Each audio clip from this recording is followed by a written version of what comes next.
አሁን ደግሞ በአደባባይ በሕዝብ ሁሉ ፊት አንተ አምላክ እንደሆንክ አንተ ፈጣሪ እንደሆንክ አንተ አዳኝ እንደሆንክ አንተ ጌታ እንደሆንክ አንተ ጌታዬ እንደሆንክ እመሰክራለሁ። ኃጢአቴን በሙሉ ይቅር በለኝ። አንተ ብቸኛ አዳኝ ጌታ ጌታዬ እንደሆንክ በልቤ አምኜ በአፌ እመሰክራለሁ።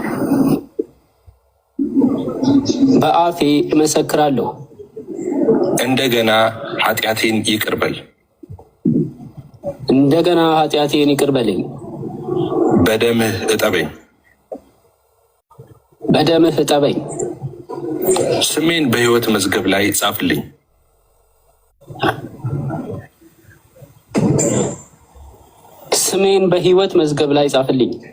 ስለተቀበልከኝ አመሰግንሃለሁ።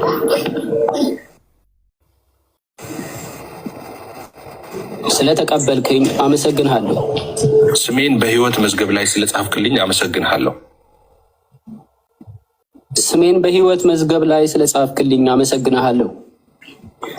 ከአብና ከመንፈስ ቅዱስ ጋር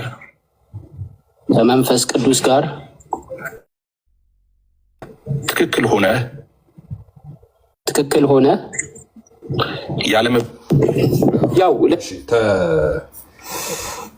እሺ ተቆረጠ።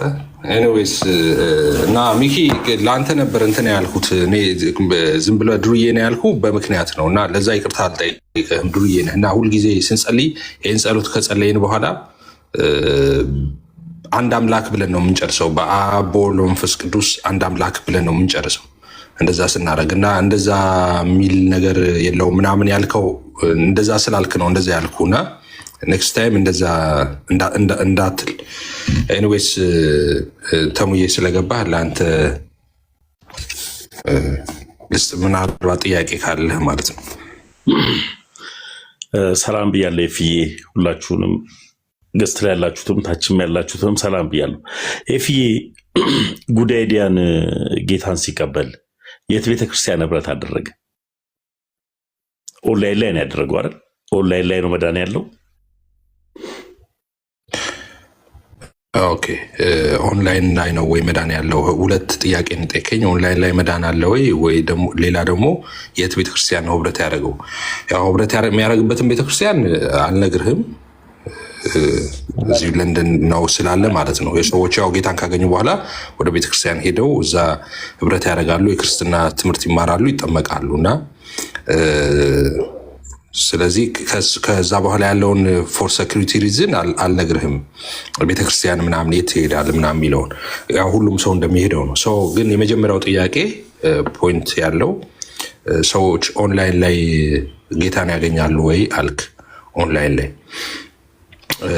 ኦንላይን ላይ ምድር ላይ ፕሌን ላይ ባቡር ላይ እና ስርቻ ውስጥ ቦስር ጌታን ያገኛሉ አያገኙም? አይደለም። ሰዎች እንደ መጽሐፍ ቅዱስ እንደ እግዚአብሔር ቃል እና እንደ አባቶች ትምህርት ምን ሲያደርጉ ጌታን ያገኛሉ ነው፣ ወይም ደግሞ በጌታ ይሆናሉ፣ ዳግም ይወለዳሉ ነው።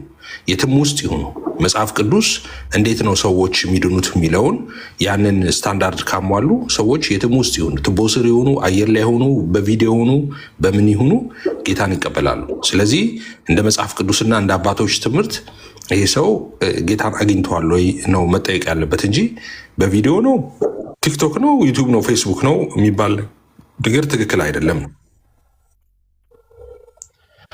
መልካም ወንድም አለም። ስለዚህ አንተ ስላስቀበልከው ለምሳሌ ልሳን ተናጋሪ አማኝ ስለሆንክ ልሳን የሚናገሩበት ቸርች ነው የወሰድከው አይደል? እንጂ አንዳንዶች ልሳን ማለት የአጋንንት ቋንቋ ነው ወደሚባልበት ቸርች አልወሰድከውም አይደል? አሁን ልዩ እኔ ልመልስለት ኤፊ ከኔ ጋር ሲያወራ ነው የሚግባባው። ኤፊ ጋር መሰለኝ እያወራ ያለው ከኔ ጋር እናወራለን። ችግር የለውም ግን አንድ ጊዜ ኤፊ ጋር ጨርስና ችግር የለውም የኤፊን እመልስለታለሁ። ጥያቄን ስለተረዳው ሌላ ጥያቄ አለው ወይስ? አዳምጥ። እኔ ኤፊ ጋር ነው እያወራ ያለሁት።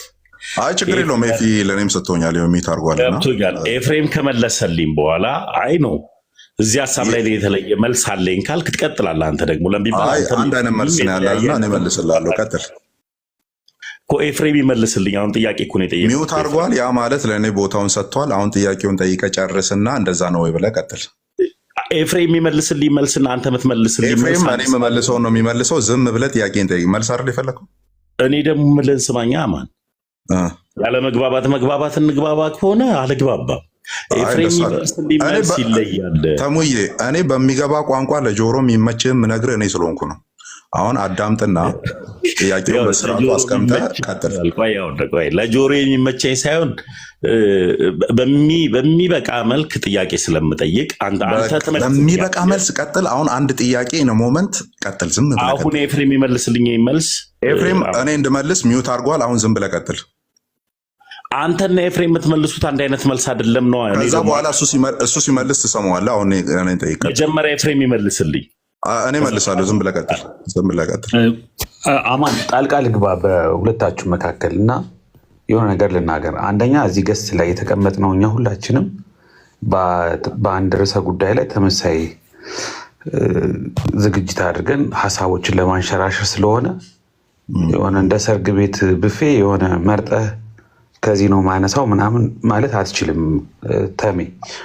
ሁለተኛ ከርዕሱ ውጭ የሆኑ ሀሳቦችን ስለ ሰዎች ፐርሰናል ጉዳይ ሰዎች በልሳን ላይ የተናገሩት ምናምን ከመናገር ይልቅ እኛ እያወራን ያለውን ርዕስ በደንብ አንደርስታንድ አድርገው ከሆነ ርዕሱ ላይ አተኮረ ጥያቄ ጠይቅ። ዋናው አንተ ጥያቄ ይመለስልህ እንጂ በመካከላችን ያለ ማንኛውም ሰው መልስ ቢሰጥ ምንም ችግር የለውም።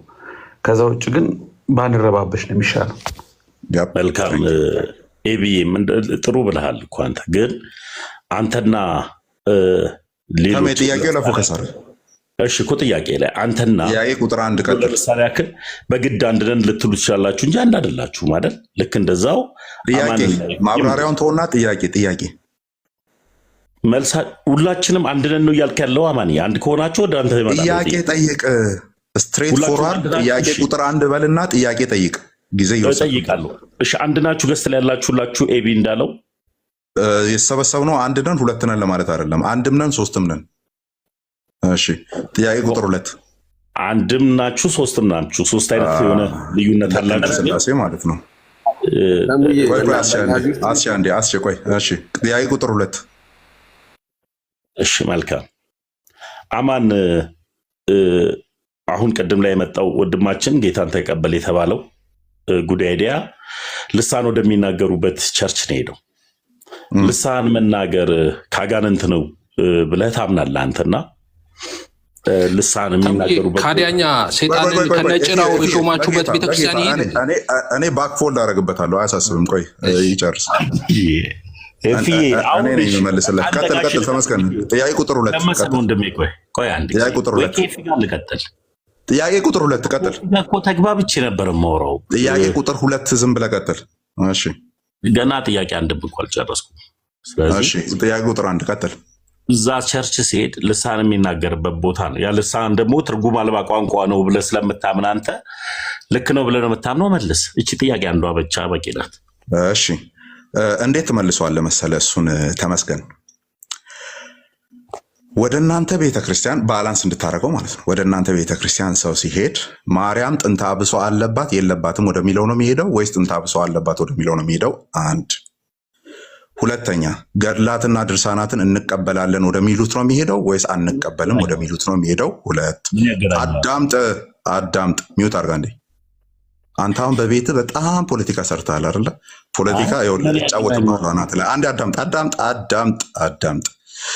ማርያም ጥንተ አብሶ አለባት የወደቀውን ስጋ ይዛለች ወደሚለው ነው የሚሄደው ወይስ ከጽንሰት ጀምሮ ትጠብቃለች ወደሚለው ነው የሚሄደው? እሱን ትመልስልኛለህ። ከዛ መልስልሃለሁ ልሳን ወደሚቀበለው ወደማይቀበለው የሚለው። ሁለተኛ ኢየሱስ ክርስቶስ አምላክና አባት አለው ወደሚለው ነው የሚሄደው ወይስ የለውም አምላክ ብቻ ነው ወደሚለው ነው የሚሄደው? ሁለት ገድላትና ድርሳናትን መቀበል ግዴታ ነው ወደሚለው ነው የሚሄደው ወይስ ግዴታ አይደለም መቀበልም አለመቀበልም ትችላላችሁ ወደሚለው ነው የሚሄደው? አንድ ፕሮቴስታንት ወደ እናንተ ሲመጣ መልስልኝ እስቲ ይህችን ፖለቲካ ምሁሩ ተመስገን የጌታ ልጅ። ቀጥል። እውነት ነው፣ በሳቅ እውነት ስለማይሸፈን ቀጥል። ወደ የትኛው ነው የምመጣው? ነው ስመጣው ለምሳሌ ኦርቶዶክስ ስለሆን ነው ኢየሱስ ክርስቶስ አምላክና አባት አለው ወደሚለው ነው የሚሄደው ወይስ አምላክ ብቻ ነው ወደሚለው? አማን ደግሞ ዝም በላ።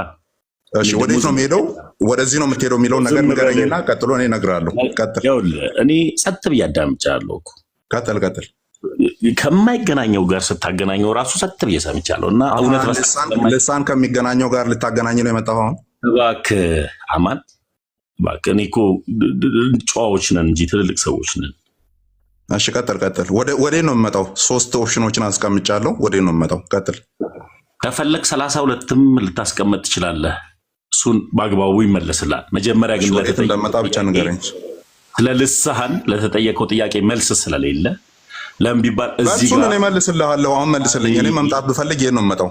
ራፌ ላይ አትቁም። ምን አንተ የማይመለከተኝን እንኳን ስታወራ ራሱ እኔ ጸጥ ብዬ ሳዳምጥ አልነበረ? እኔ የሚመለከተኝን ነው 3 ደቂቃ ሙሉ ስታወራ ቁጭ ብዬ ሰማሁት። ምን መች 3 ደቂቃ አወራሁ? ኤፍሬም ይመልስልኛል እኮ ለዚህ ነበርኩ። ስለዚህ የማይመለከተ ይሄ እኔ ጥያቄን የጠየኩት ጥያቄ እንዳትመልሰው የሚያደርግ ከወንድሞች ጋር ላለመጣላት የግድ አንድነን ብለህ አንተ ለመስማማት ነው ከወንድሞች ጋር ማትመልስልኛው? ብሮ ተመስገን። እኔ ቁጭ አድርጌ ማለት ነው ዋይት ቦርድ ላይ ፖለቲካ አስተምራለሁ። አንተ እኔ ላይ ፖለቲካ አሰራ ገብቷል። ቁጭ ብዬ ዋይት ቦርድ ላይ አስተምራለሁ።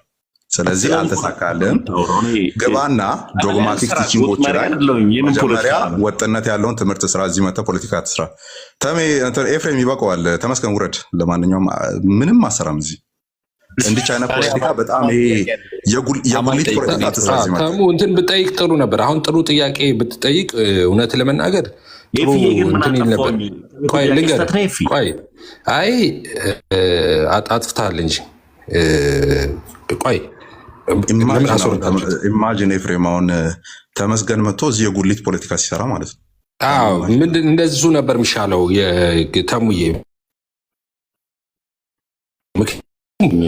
ባክፋይር ኤፍሬም ቤት ነው አታስወርዱኝ ምናምን ቀጥል።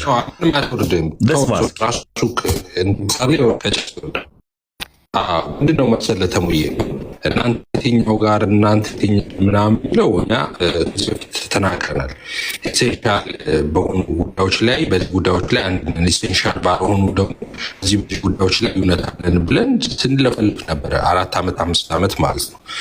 አሁን አንተ ኢሴንሻል ያልሆኑ ጉዳዮችን አንስተህ ይሄ እንዴት ነው ልትል ከሆነ አንተ ጋር አማን እንዳነሳው ኢሴንሻል በሆኑ ጉዳዮች ላይ ያው ታውቃለህ። አሁን ቪዲዮ ብንከፍት እዚሁ ቲክቶክ ላይ ሲከታከቱ ታያለህ። ኢየሱስ በስጋው ፍጡር ነው አይደለም የሚል ሁሉም ሰው ግደዋል፣ ሁሉም ሰው አዳነም ጭምር ራሱ እኮ ግዴታ ለእናንተ እና የትኛውን ቢመጣው ቢባል አየህ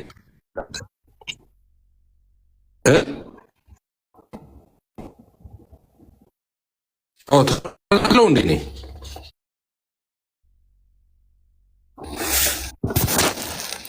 እሺ እና ተሙዬ እሺ እኔ እንትን አትልም ተሙ ራስህ እሺ። እኔ እያልኩ የነበረው ምንድን ነው ተሙ ይሰማል አሁን?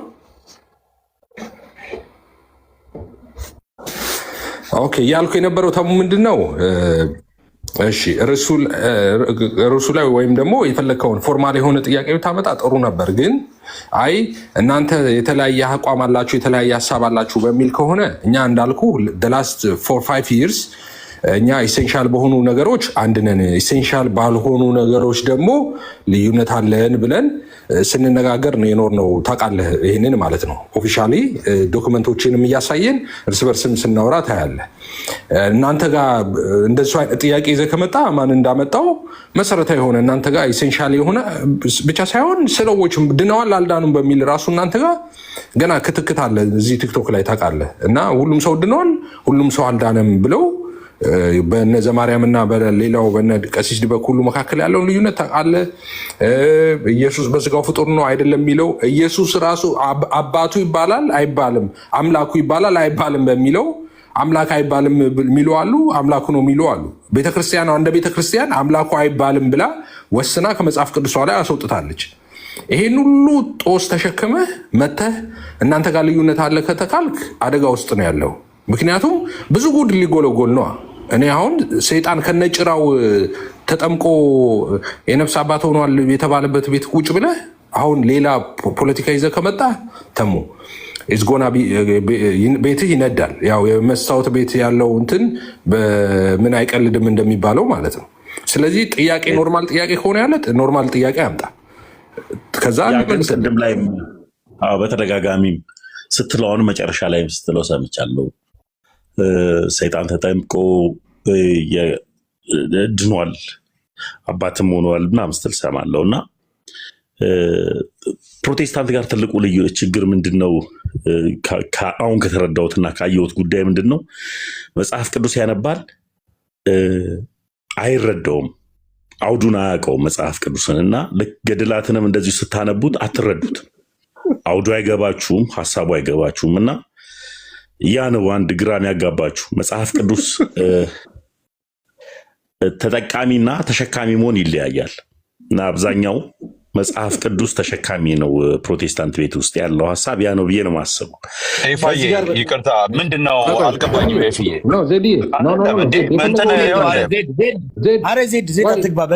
የፈለገው ነው የሚናገረው። ሰምቶኛል። እኔ ስናገር እንደፈለገ ነው የሚናገረው። ተናገር ተሙ፣ ችግር የለውም። የፈለግከውን ተናገር፣ አትግሙበት። ተናገር የፈለግከውን። እና እኔ መጀመሪያ ስመጣ ከቀድም ጀምሮ ቁጭ ብዬ ውይይታችሁን ያንተንም የኤቢንም መካነ ኢየሱስ ላይ ሉተራውያንና እናንተ ጋር ያለውን ልዩነትንና እንደ አጋጣሚ ሆኖ ደግሞ ኤቢ ደግሞ በግድ ከፔንቴኮስታሎች ጋር ተጋብቻ አብሬ እሄዳለሁ ግን ሉተራዊ ነኝ የሚልም ሀሳብንም ይዞ ሲመጣ ስለማይመለከተኝ የሁለት የቤታችሁ ጉዳይ ስለሆነ ታች ላይ ቁጭ ብዬ ሳዳምጣችሁ ነበር። በግድ እኔ ሉተራዊ ነኝ ግን ከፔንቴኮስታል ጋር ተጋብቻለሁ፣ የተቀደሰ ጋብቻ ፈጽሜያለሁ እያለ ራሱ ሲያወራ እየሰማሁት ነበር።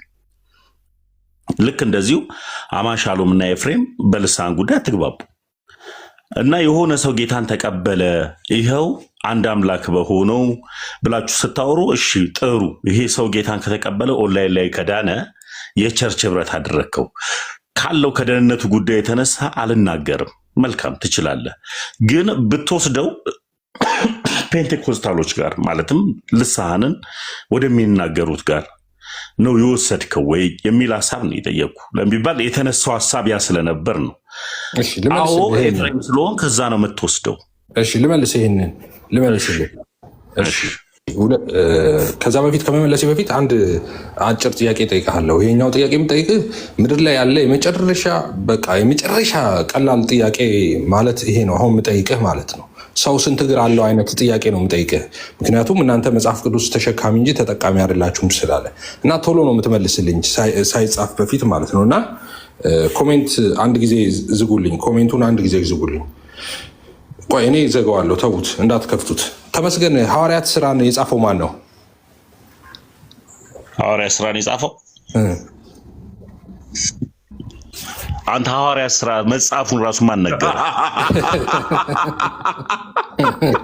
አይ አጠር ያለ መልስ እኮ ልመልስልህ ነው። አንተ መጽሐፍ ቅዱስ ሰጪ እኮ የለም ሲጀምር ስለ ሐዋርያት ስራ እንጠቀኛለን። ይሄንን እኮ ቆይ ያው ይሄ ቁጭ ብዬ ቀን በቀን ቤታችሁ ቁጭ ብዬ ያርገበገብኩ ሰው እኮ ነው። አሁን ልመልስ፣ ሌላውን ስለ ልሳን ልመልስ። በቃ ልመልስ፣ እንዳትመልስ። ቆይ በቃ ልመልስ፣ ስለ ልሳን ልመልስ። በሳቅ እውነት ስለማይሸፈን ማለት ነው። ልመልስ እኮ ልመልስ። አሁን ተሙዬ ልመልስልህ። ቆይ እንዳታወራ።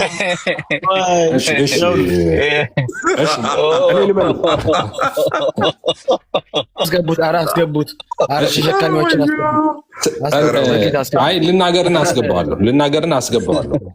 ምንድነው አሁን አማንና አንተ በልሳን አትግባቡም። አማን መተርጎም አለበት ይላል፣ የሚተረጎም ካልሆነ ልሳን አይደለም ይላል። አንተ የሚተረጎም አዎ፣ ቅድም ምን አልኩህ? እኔ ኤሴንሻል ባልሆኑ ጉዳዮች ላይ ልዩነት አለን። ይህን ስንናገር አይደል ለዘመናት ነው።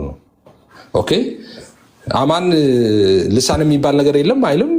ልሳን ካለ ግን መተርጎም አለበት በዚህ ዘመን ብሎ ያምናል።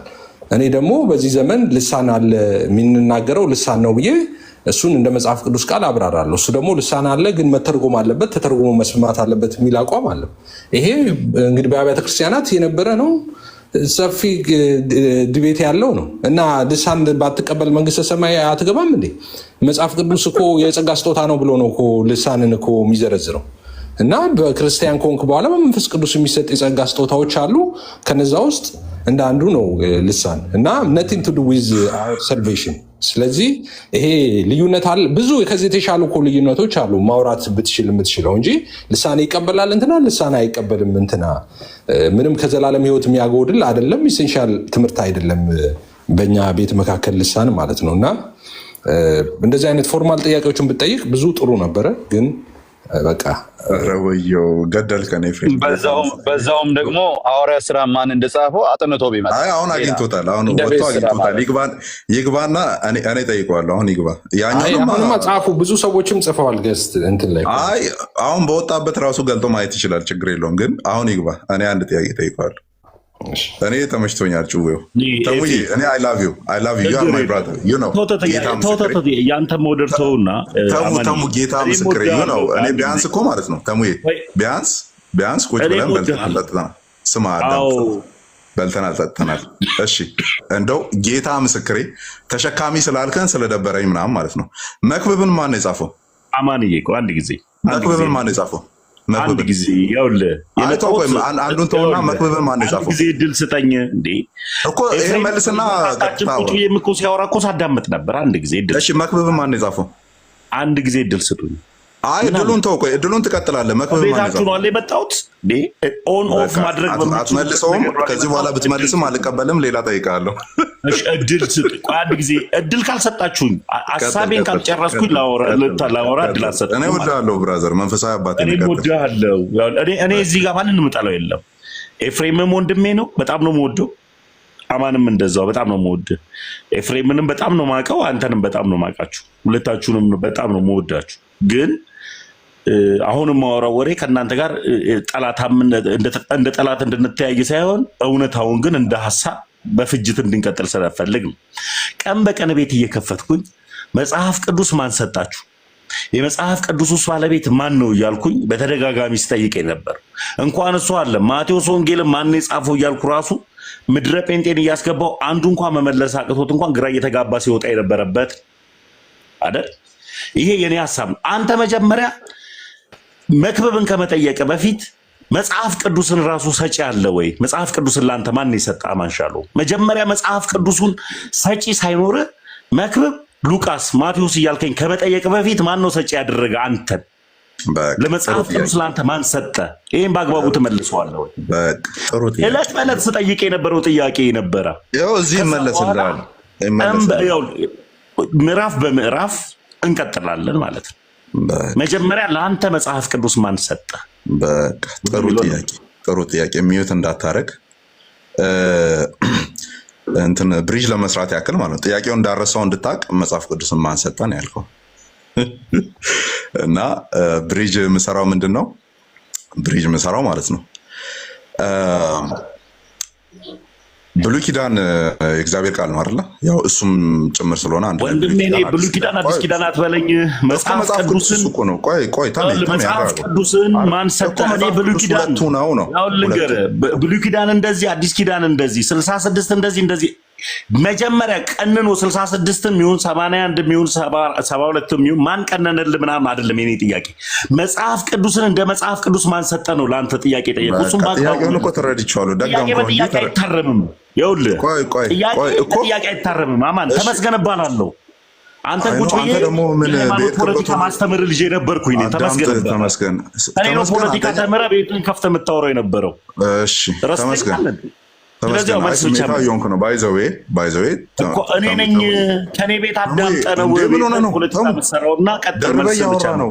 ደርበህ እያወራህ ነው። ቆይ አንዴ እንትን ነው ባይዘዌ ነገር ሪግሬት የምናደርገው አይነት ሪካርድ ከሚወጣ ኖርማል ቀስ እያልን እየተነፈስን ብናወራ ጥሩ ነው። ህዝቤ እየቀረጸ ስላለ ማለት ነው። እሺ ስለዚህ ጥያቄ በጥያቄ ላልከው ለምሳሌ ኢየሱስ ክርስቶስ ጥያቄ ተጠየቀ። አንተ ያልከውን እየመለስኩ ነው ያለሁት። የመጀመሪያውን ጥያቄ እንዳረሳሁት እንድታስታውስ ያን ሁሉ ከማለታቸው በፊት መጽሐፍ ቅዱስን ማን ሰጣችሁ ነው ያልከው፣ እንዳረሳሁት እንድታቅ ማለት ነው። እሱን ልመልስልህ ነው። ከዛ በመሃል ምን አልክ ደግሞ እኔ ብሪጅ እሰራለሁ ማለት ነው። ለምሳሌ ኢየሱስ ክርስቶስ የዮሐንስ ጥምቀት ከሰማይ ናት ወይስ ከምድር ተብሎ ተጠየቀ። ዮሐንስ ጥምቀት ከሰማይ ናት ወይስ ከምድር፣ ከእግዚአብሔር ዘንድ ናት ወይስ ከምድር ናት፣ ከሰው አውቶሪቲ ነው ተብሎ ተጠየቀ። ተምዬ ምን ብሎ ነው የመለሱት አድማጮቹ? ኢየሱስ ክርስቶስ ያን ብሎ ሲጠይቅ መልካም አንተ ኢየሱስ ክርስቶስ ጥያቄን በጥያቄ ወይም ጥያቄን በምሳሌ ስለመለሰ አንተ የካልቪኑ ኢየሱስ ነህ ማለት ነው? እሱን እየጠየቀኝ ነው? አይ የጎርጎርዮሱ ኢየሱስ ነኝ። እሱን ተው። አሁን ነው የጠየቁት ጥያቄ አውድ በአግባቡ መልስልኝ እኮ የመለስኩልህ እኮ ነው። አሁን ያ ገብተዋል አካባቢ። ስለዚህ እኔ ተመስገን ነኝ እኮ ነው የምልህ። እኔ ተመስገን እኔ ስምህን አታስታውሰኝ። ሆነ ብርቅ ሆነ ዙር አልልህም። ስምህን አታስታውሰኝ። ብቻ ንገረኝ። ተመስገን ስምህን አታስታውሰኝ። ይኸውልህ 1 ሚሊዮን ተመስገኖች አሉ ኢትዮጵያ ውስጥ እና ተመስገን ነኝ እያልክ እኔ መሆኔን እወቅ ነው መጀመሪያ። እኔ መሆኔን እወቅ እኮ ተመስገን የሚባሉ አዳምጥ፣ ተመስገን የሚባሉ ሚሊዮን ሰዎች አሉ ኢትዮጵያ ውስጥና ተመስገን ነኝ ያልክ አስር ያትንገረኝ። እኔ እለያለሁ ታውቃለህ። ጥያቄ ከያዝኩኝ በምን ነው የምትለየው? ስዕል በመሸከም ነው? ስዕል በመሸከም ስዕል ቤቱ ጋር አሁን እዚህ ጋር መጽሐፍ ቅዱስ አድርጋል ያን የሆነ ስዕል ስላሉ አሁን እሱን ተውና የምትለየው በሱ ነው የምትለየው በሱ ነው። ስለዚህ ጥያቄን በጥያቄ አድርጎ መመለስ ኢት ኢዝ አን አርት። ኦኬ አርትም ጭምር መልስልኝ ይሁን አማን ልመልስልህ ነው። ልመልስልህ እኮ ነው። አሁን ብሪጅ እየሰራሁ ዳንኩበት የምትለው መጽሐፍ ቅዱስ ማን ሰጠህ እኮ ማን ሰጠህን እየመለስኩልህ ነው። አንተ አሁን መሀል ላይ ምዕራፉንና ጥቅሱን ከመናገር በፊት አንተ መጽሐፍ ቅዱስ ማን እንደሰጠህ አታውቅሰው እኮ ነው እኮ አለ። አይ አውቃለሁ። እኔማ ልመልስልህ ነው። አንተ እያስወራኝ አይደለም እያስወራኝ አይደለም። ጋይስ ኢንጆይ እያደረግን ነው። ለዛ ነው ማለት ረጅም ሰዓት እያወራ ያለሁት እንጂ ምዕመናን እንዲያወሩ መፍቀድ ይኖርብኛል። አይ ነው 2 ደቂቃ ብቻ ፍቀዱ። ሌላ ጊዜ እመጣለሁ በሌላ ውይይት። አመሰግናለሁ። አትውጣ ተሜ እንደ ቀስ በላ ጥያቄ አለ እኮ አሁን እዚህ ጋር መጽሐፍ ቅዱስ ተሸክመሃል፣ ግን ዝም ብለህ አህያ መጽሐፍ ቅዱስ አዳምጥ። ቆይ አህያ መጽሐፍ ቅዱስ ተሸክመሃል። መጽሐፍ ቅዱስ ተሸካሚ እንጂ ተጠቃሚ አይደለም አማን።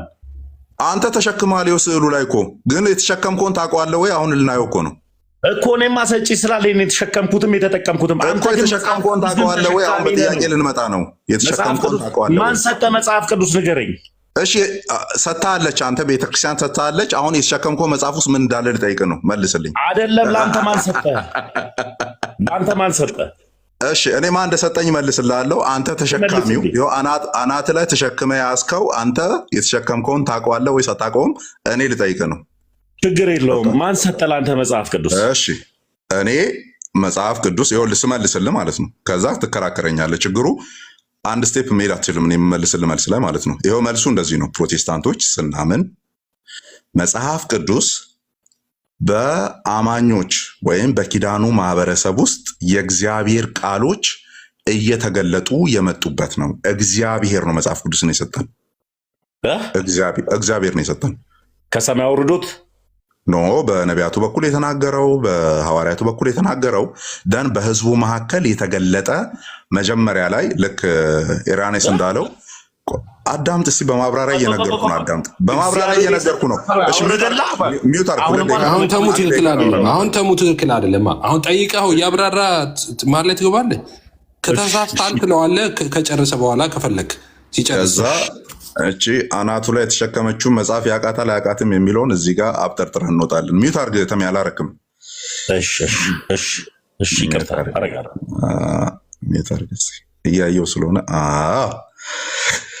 ስለዚህ በኪዳኑ ማህበረሰብ መካከል እግዚአብሔር በነቢያትን ሐዋርያትን ልኮ ድምፁን አሰምቷል። ራሱም ተገልጦ ድምፁን አሰምቷል በብሉይ ኪዳን።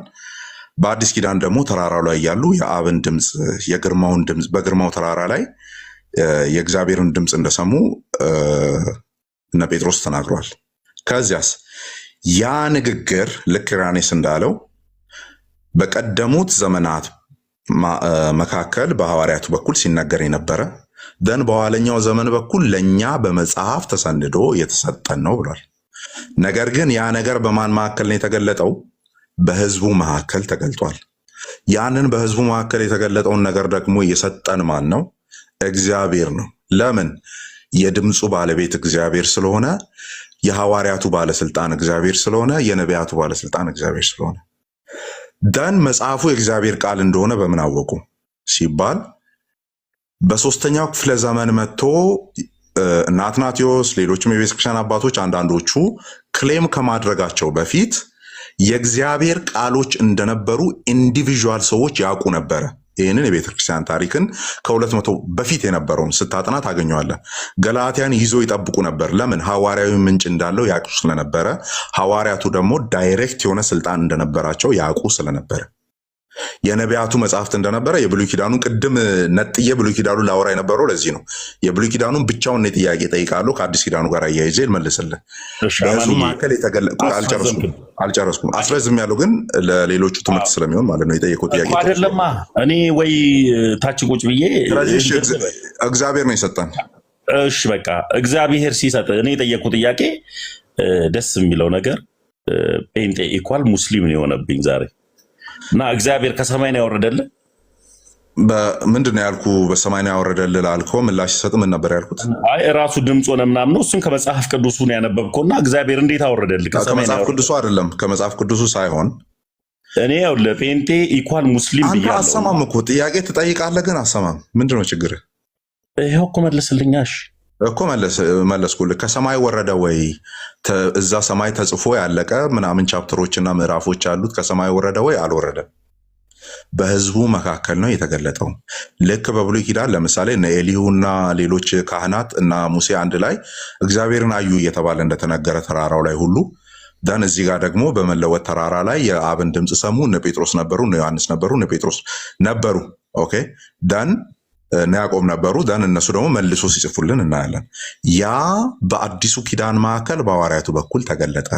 ስለዚህ ስክሪፕቸር ሰልፍ አውቴንቲኬቲንግ ነው፣ ራሱን በራሱ የገለጠ ነገር ግን በህዝቡ መካከል ስለሆነ ህዝቡ ደግሞ የእግዚአብሔርን ድምፅ ስለሚያውቅ ያንን ጠብቆ ያቆዩት ነው እንላለን እኮ። እግዚአብሔር ለማሰጠ እኔ አሁንም እኮ ግራን ይገባኝ። አሁን የምትመልሰው ነገር መጽሐፍ ቅዱስ በነቢያቱና በሐዋርያቱ በኩል ለህዝቡ ሰጠ። ልክ እንደዛው አድርጎ እግዚአብሔር ጠርዞ ላንተ አወረደልህ። ብራዘር ስለመጠረዝ ቅድም ከ20 ሰከንድ በፊት አውርቼ ትረሳለህ እንዴ? ምን ሆነ ነው? አይ እኔ እግዚአብሔር ሰጠ ስትለኝ በምን ልመን? ምን ማስረጃ አለ? ማስረጃውን ይሁን ነገርኩ እኮ።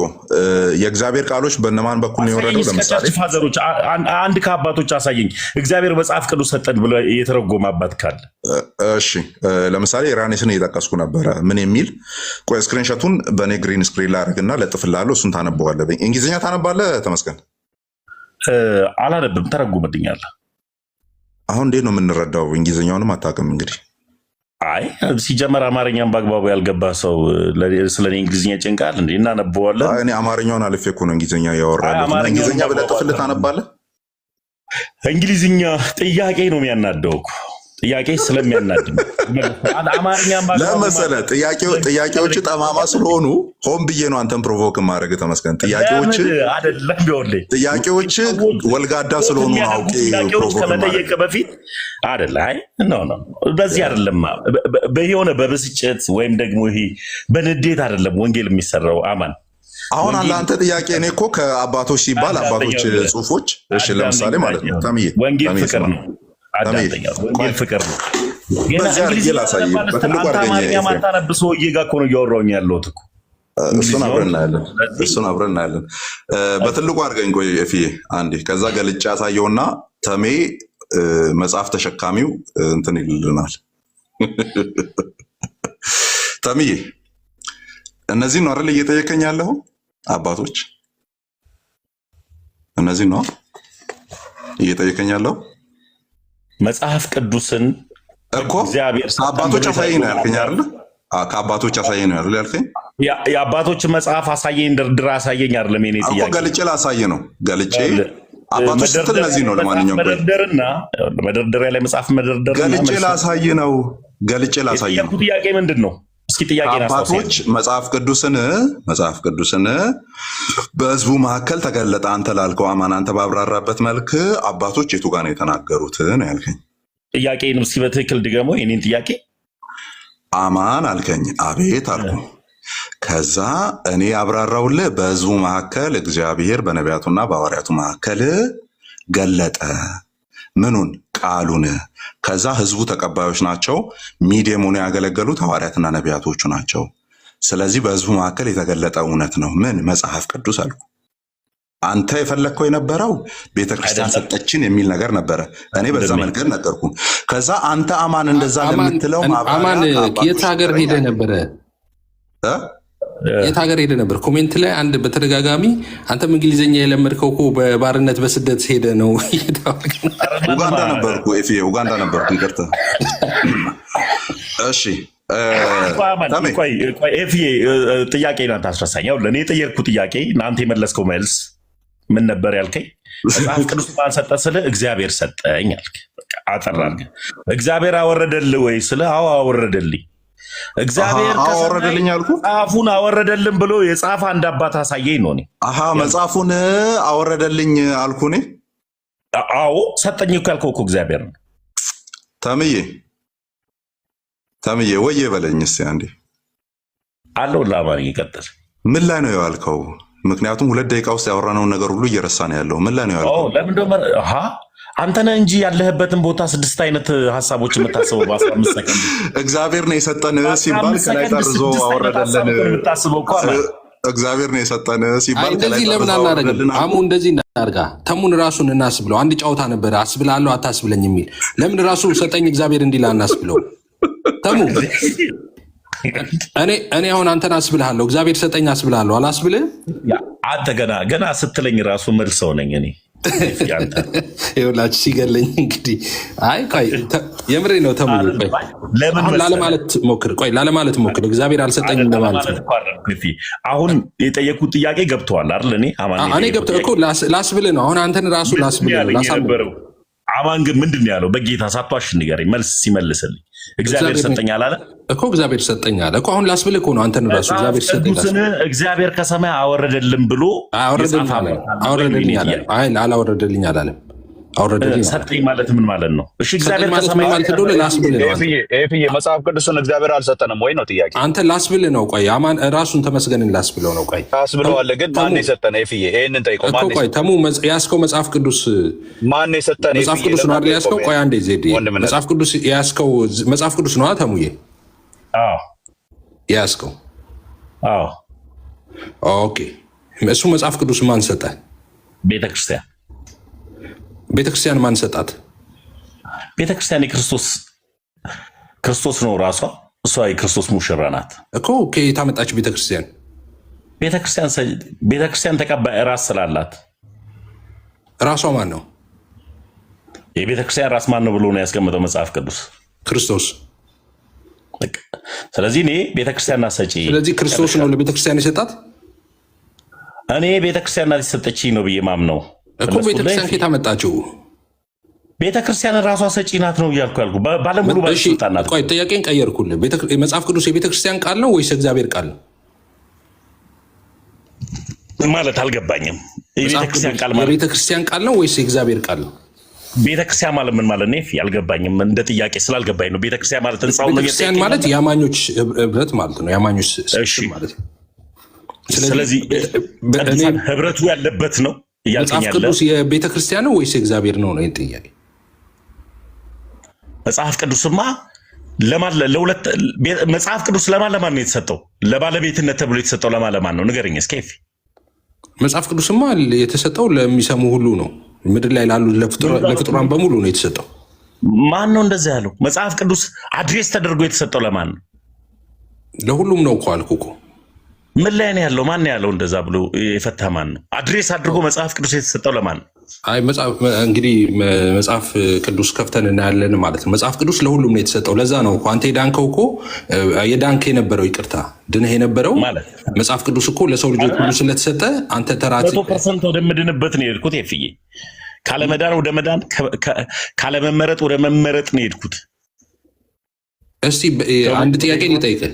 አንድ ጥያቄ ልጠይቅህ እንደሱ ካልክ እሺ። በነገራችን ላይ ይህንን እንዳትረሳ ያልኩትን መጽሐፍ ቅዱስ ለማን ተሰጠ የምትለው ከእግዚአብሔር የተሰጠችው ለቤተክርስቲያን ነው። መጽሐፍ ቅዱስ የሰጠችን ቤተክርስቲያን ናት። አለቀ። ራፕ አፕ እናድርገው፣ ያንተን እንደፈለክ ያዘው።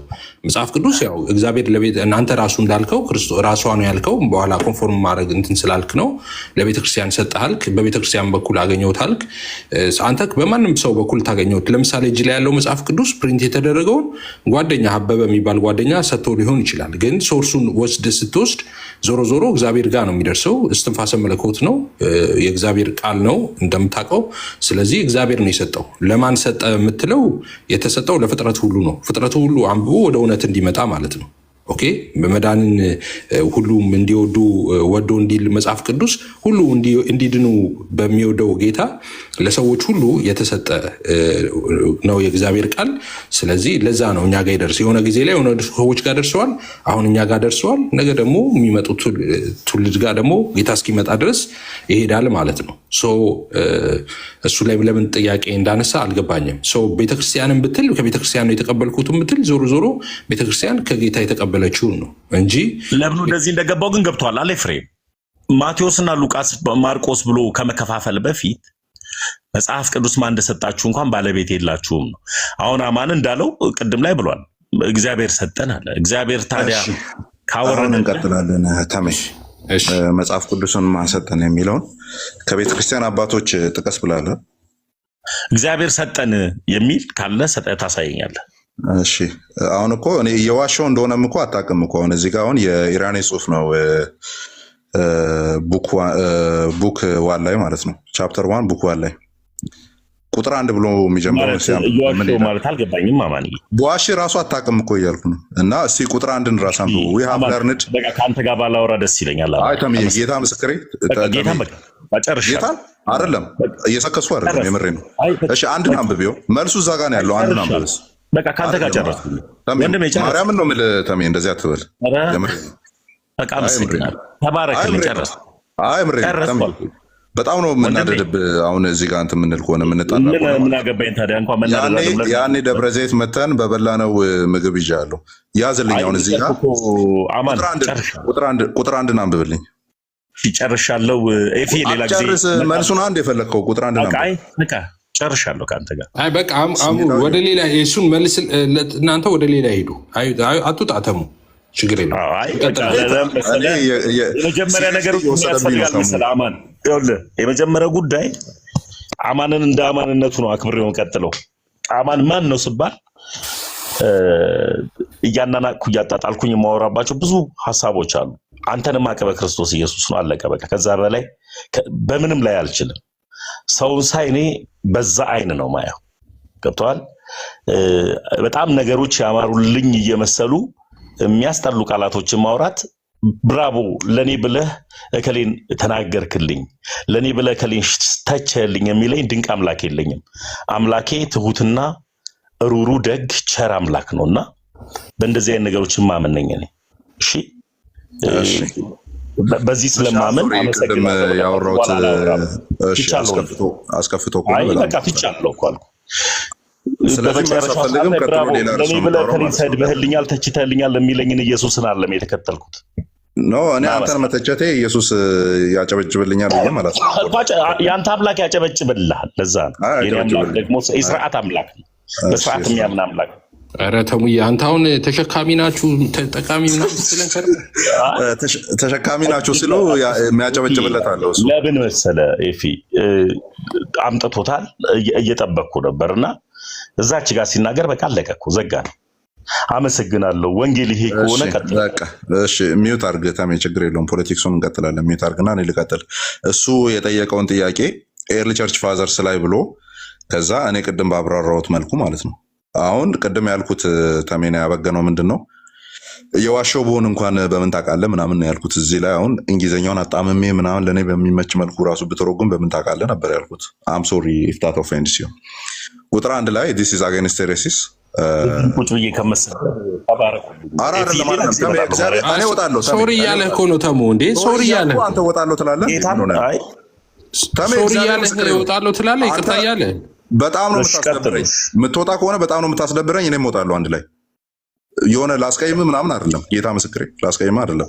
እየተጨዋወትን ስለነበር እኔ ማርያምን ምለው አምኜ ነው እንደ ማርያምን ምለው እየቀለድኩ ስለነበር ነው። ሶሪ በጣም ሶ አጌንስት ሄሬሲስ ላይ ቡክ 1 ቻፕተር 1 ላይ ነው የኛው ምን ይላል? The apostles did not commence to preach the gospel or to place anything or record until they were endowed with the gifts and the power of the Holy Spirit. በመንፈስ ቅዱስ ኃይል እስኪቃኙ ድረስ ደቀ መዛሙርቱ ወንጌልን አልሰበኩምም አልተናገሩምም። በመንፈስ ቅዱስ ኃይል እስኪቃኙ ድረስ they preached one God alone አንድ እግዚአብሔርን ሰብከዋል። maker of heaven and earth የሚለው በዚህ ሳብቶፒክ ውስጥ መግቢያው ላይ ምን የሚል ነገር ይናገራል? አንተ ለጠይቀኝ ማለት ነው። በቃ በህዝቡ መካከል እግዚአብሔር ሰጠን ስለ ምን ብዬ ነው ያብራራሁት? ጥራ እስከ ሰማይ መጣ አላልኩም። እኔ ጥራ እስከ ሰማይ መጣ አላልኩም። ያልኩ ምንድነው? በህዝቡ መካከል ነው የተገለጠው። በብሉይ ኪዳን በሐዋርያቱ፣ በአዲስ ኪዳን በነቢያቱ በኩል እግዚአብሔር በተጠቀማቸው ቬስሎች በኩል ተገለጠ። ያ ለኛ ተላለፈ ነው ያልኩት። ያንን የሚደግፍ ምን እያሰብኩ ነበር ሳውራ የነበረው? ይህንን ነበር ሳስብ የነበረው። ምን ይላል? አንድ ሁለት ፓራግራፎችን ማለት ነው ናት ፓራግራፍ መስመሮችን ምን ይላል? ቁጥር 1 ላይ we have learned from none others the plan of our salvation ከሌሎቹ አንድ ላይ ሲተረጎም ነው የሚመጣው። የኛው አንድ ላይ እንትን ብቻውን አይመጣም። we have learned from none others the plan of our salvation than from those through whom the gospel has come down to us, which they did at one time proclaim in public and in a later period by the will of God handed down to us in scriptures to be the ground and the pillar of our faith. እንደዚህ ሙሉ ሲሆን ነው የሚተረጎመው። ምን ማለት ነው? የመዳናችንን እቅድ የተማርነውና የተቀበልነው ኦር ወደኛ የደረሰው they did at one time proclaim በአደባባይ ላይ በሆነ ወቅት ላይ አደባባይ ላይ ሲሰበክ የነበረ በሐዋርያቱ ሲሰበክ የነበረ ነው in the public አደባባይ ላይ and at a later period በኋለኛው ዘመን ግን አሁን እነ ኢራኔስ ባሉበት ማለት ነው። በኋለኛው ዘመን ግን by the will of God በእግዚአብሔር ፈቃድ handed down to us in the scriptures በመጽሐፍ ቅዱስ በኩል ተደርጎ ለኛ ተላለፈ። በዚያ ዘመን አደባባይ ላይ ሲሰበክ የነበረውና ሲያስተምሩት የነበረው handed down to us in the scriptures አለ። በመጽሐፍ ቅዱስ በኩል ተላለፈልን to be the ground and the pillar of our faith የእምነታችን መሰረትና ምሰሶ ይሆን ዘንድ። ስለዚህ ቅድም ነበር ያልኩ እኔ በሐዋርያቱ መሃል እግዚአብሔር ሰጠን አልኩ። እግዚአብሔር ከላይ ጠርዞ ሰጠ ወይ ምዕራፍና ቻፕተር ያለው ስትለኝ አይ እንደሱ ሳይሆን በሐዋርያቱና በነቢያቱ አንደበት ሲነገር የነበረው ነገር እሱ ነው በህዝቡ መካከል የተገለጠው ወደኛ የመጣው። ስለዚህ በህዝቡ መካከል ነው በቃል ኪዳኑ ህዝቡ መካከል ተገለጠ። ኢራኔስ ደግሞ ምን ይላል? በኋለኛው ዘመን ፐብሊክ ላይ ሲሰበክ የነበረው ነገር የመዳናችን ዕውቀት የሆነው የመዳናችን መሰረትና ምሰሶ እንዲሆን ዘንድ በኋለኛው ዘመን ለኛ ተጠርዞ መጣልን መጽሐፍ ቅዱስ ሆኖ ይላል። ስለዚህ በዚህ መልክ ነው የተቀበልነው። ቅድም ያልኩት ነገር ውሸት አይደለም ማለት ነው። ስለዚህ አይ በጣም ውሸት ነው እንጂ አንድ ውሸት ነው። ቀጥሎ ምንድነው? በግድ እውነት ነው ካልክ ለአንተ ሊሆን ይችላል። እኔ ጋር ስትመጣ ግን ከአንድ ሺህ ስህተት ነው። ምንድነው ስህተቱ? መጽሐፍ ቅዱስን ባንሰጠ ስለ እግዚአብሔር ሰጠ ብሎ ያስቀመጠልህ ስጠኝ ነው ለኔ ያልኩ።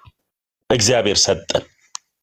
አሁንም እግዚአብሔር ሰጠን ከሰማይ አውርዶ ሰጠን ብሎ ያስቀመጠ አንድ አባት ስጠኝ ነው ያያልኩ። እኔ ከሰማይ አውርዶ ሰጠን መቻልኩ ተሜ መጀመሪያ እኔ ያልኩትን ስማና እኮ እግዚአብሔር ሰጠን ሲብራራ እግዚአብሔር ከሰማይ እንዳወረደልህ ያስቀመጠልህ አባት አንድ እንኳን አስነበበኝ ነው። ከሰማይ አወረደልኝ አላልኩም። ከሰማይ ነው ቁርአን ነው እንደሚወርደው። ተሜ ምን ሆነ ነው እኮ? እሺ ማን ሰጠ? አንተ መታነበው መጽሐፍ መጀመሪያ እንደዚህ ብለህ ልገልጥ የቻልከው ምዕራፍ ልከፍትበት የቻልከው መጽሐፍ ማን ሰጠ? መጽሐፉ ችግር የለውም። አጠር ላድርግልህ ጥያቄ። እግዚአብሔር ገለጠው ወይም እግዚአብሔር ሰጠው አልኩ። እሺ በቃ ጥያቄውን አጠር ላድርገው። አማን ይሄ ስለሚያተለች መጽሐፍ ቅዱስ 66 አድርጎ የቀነነ አባት ማን? በቤተክርስቲያን አባቶ ረጅም ታሪክ ነው የጠየቀኝ። ያው ብገለብጠው ይቀለኛል ግን አሁን ያለው የፕሮቴስታንት 66ቱ ጥራዝ በቤተክርስቲያን ታሪክ ውስጥ ጥያቄ የሌለባቸው መጽሐፍት ስብስብ ነው። ባይሆን አሁን ጥያቄው ማለት ነው በቃ ብትቧጥጥ ዘመንን ሁሉ ብትቧጥጥ የማትወጣው ድጥ የሚሆንብህ ያንተ 81 በታሪክ ውስጥ የቱ ጋር ነው የተጠረዘው? መልስ የለም። መልስ የለም። አተሙዬ የኛውን እንዲህ ብዬ መለስኩልህ። የኛውን እንዲህ ብዬ መለስኩልህ። 66 ብሎ የቀነነ አንድ አባት እስኪ ማን ነው 66ቱን? እሱ ጥያቄ ለመሰለ ችግር የሚሆንብህ 81 ብሎ የጠረዘልህ ሰማይ ምድር ብትቧጥጥ አታመጣም እኮ ነው የምልህ። እግዚአብሔርን የደበር አስነጥሶ ሲወጣ አየህ 81 ብሎ ጌታ ተሙ በመሀል እየቀለድኩ እንደሆነም እያሰብክ አውራኝ ስታወራ፣ ምክንያቱም ከአንተ ጋር ምንም ምን ችግር እንደሌለብኝ ታውቃለህ፣ ከቲክቶክ ዘመን ጀምሮ ማለት ነው። ስለዚህ አሁን ይሄን ጥያቄ እንደ አውቶሪቲ ስታነሳ ምንን ነው ፕሪሳፖዝ እያደረክ ያለው? ያንተ በቤተክርስቲያን አባቶች ዘንድ ተቀንኖ የተቀመጠ እንደሆነ ነው አይደል የምታስበው? እኔን ተወኝና መጀመሪያ ጥያቄ አንተ ላይ የሚተኩስ ቃታ ለምንድን ነው የምትስበው? እኔ እኮ የሚገርመኝ ነገር አማን የምን እንደው ልንገር፣ ጥያቄ በጥያቄ የሚሆኑ ነገሮች ልትመልሷቸው አንተ ጋር ያለ አጠይቅ እኮ ነው።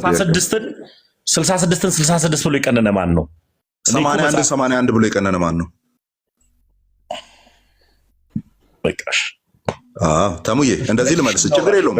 የኔን የሆነ እንትን ልስጥልህ፣ የኔውን አንተ ልጠየቀው ችግር የለውም።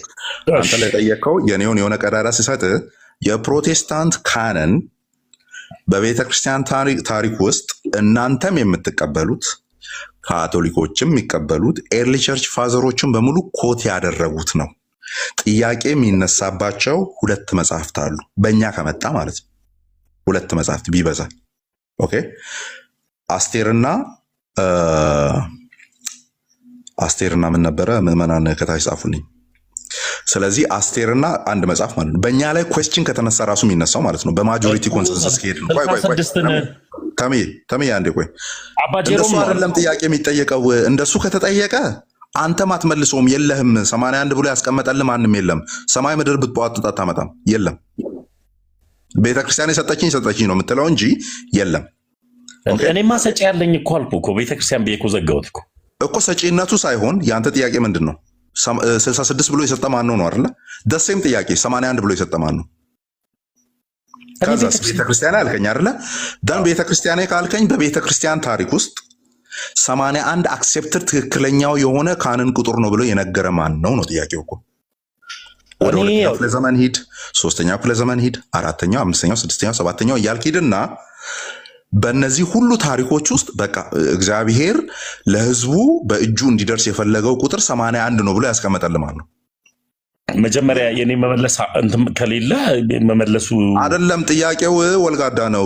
እንደሱ አይጠይቅም። ማንም እንደዛ አይጠይቅም። ባይዘ ካቶሊክም አይጠይቅም፣ ኦሪየንታልም አይጠይቅም፣ ኢስተርኖችም አይጠይቁም። እንደዛ አይጠየቅም ሲጀመር። ለምን አንተ በጠየቅበት ወይም አንተ በሰፈርክበት ቁና መልሰህ ስትሰፈር በቃ የኔ መልስ እንደዛ ነው ብለህ መሸወር ነው የምትችለው እንጂ ጤነኛ መልስ የለም። አሁን ያኛው 66 ብሎ የነገረኝ እገሌ ነው ብሎ በመለሰበት አንተ 81 ብሎ የነገረኝ እገሌ ነው ብለህ አትመልስም። አንተ መመለስ በማትችልበት ሁኔታ ሰውን መጠየቅ በጣም አንፌር ነው። አይጠየቅም፣ እንደዛ አይጠየቅም። የካነን ፕሮብለም በጣም ሎንግ ፔሪድ የጠየቀ ነው። በጣም ብዙ ጭቅጭቆች ያሉበት ነው። የፕሮቴስታንቱን ግን ልነግር የምንችለው ጭቅጭቅ የሌለባቸውን መጽሐፍት ሰብስቦ የያዘው the only denomination is ፕሮቴስታንት። ይህንን ብላታንትሊ መናገር እንችላለን። ያንተው ግን ጭቅጭቅ ያለባቸውን በምስራቁ ቤተክርስቲያን የማይታወቁ በአንዳንድ የጥንት አባቶች ዘንድ ጭምር ቤተክርስቲያን ውስጥ መነበብ የለባቸውም የተባሉ መጽሐፍትን ጭምር ሰብስበ ይዛል ነው። ደን 81 ብሎ የነገረ ደግሞ ማንም የለም። 81 ብሎ የነገረ ማንም የለም። እቺ ልበል የኔ ልክ አለመሆኑን ያንተን ትክክል ሊያደርግልህ ይችላል። እሱ አይደለማ ሎጂኩ። አሁን እያወራን አይደለም። አሁን በቃ አጥር ያለ ጥያቄ ነው የጠየቅኩህ። እሷ የኔ ልክ አለመሆኑ ያንተን ትክክልነትን ይገልጣል አይደል? ስለዚህ በቃ እሺ፣ ገልብጠው። አሁን ያልካትን ወደ ነገር ልትሲ አሁን ያልካትን ወደ ነገር ልት አሁን ያልካትን ርቃት ሂድ።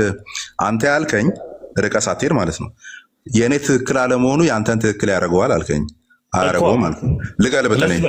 ቆይ አዳም ጥቀስ በል እንዴ። ገና ፓራፍሬዝ እያልኩ እያለ ነው እንዴ ማለት የምትሄደው? ያንተ ትክክል የእኛ ትክክል አለመሆኑ ያንተን ትክክል ያደርገዋል ወይ አማን አልከኝ። አያደርገውም አልኩ። የእኛ ትክክል አለመሆኑ ያንተን ትክክል ያደርገዋል?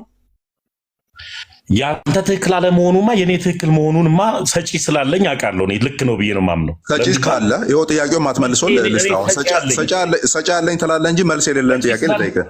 ሰጪው ሲሰጥ ስላለኝ እኔ ልክ ነው የኔ ልክ ነው። እሺ ተሜ እኔ 66 ማንቀነነልህ እስኪ ንገረኝ። ያንተ ሰጪ ስላለ ትክክል ነው አይደለ? ይሄን መልስልኝና እነግርሃለሁ። ያንተ ሰጪ ስላለ ትክክል ነው አይደለ? እኔን እኮ በቃ እኔን ተወኝና የኔ ትክክል እንኳን ባይሆን ያንተ ትክክል ማደርግ ከሆነ ምን ትዝ እንዳለኝ ታውቃለህ ብሎ ማን ይቀነናል?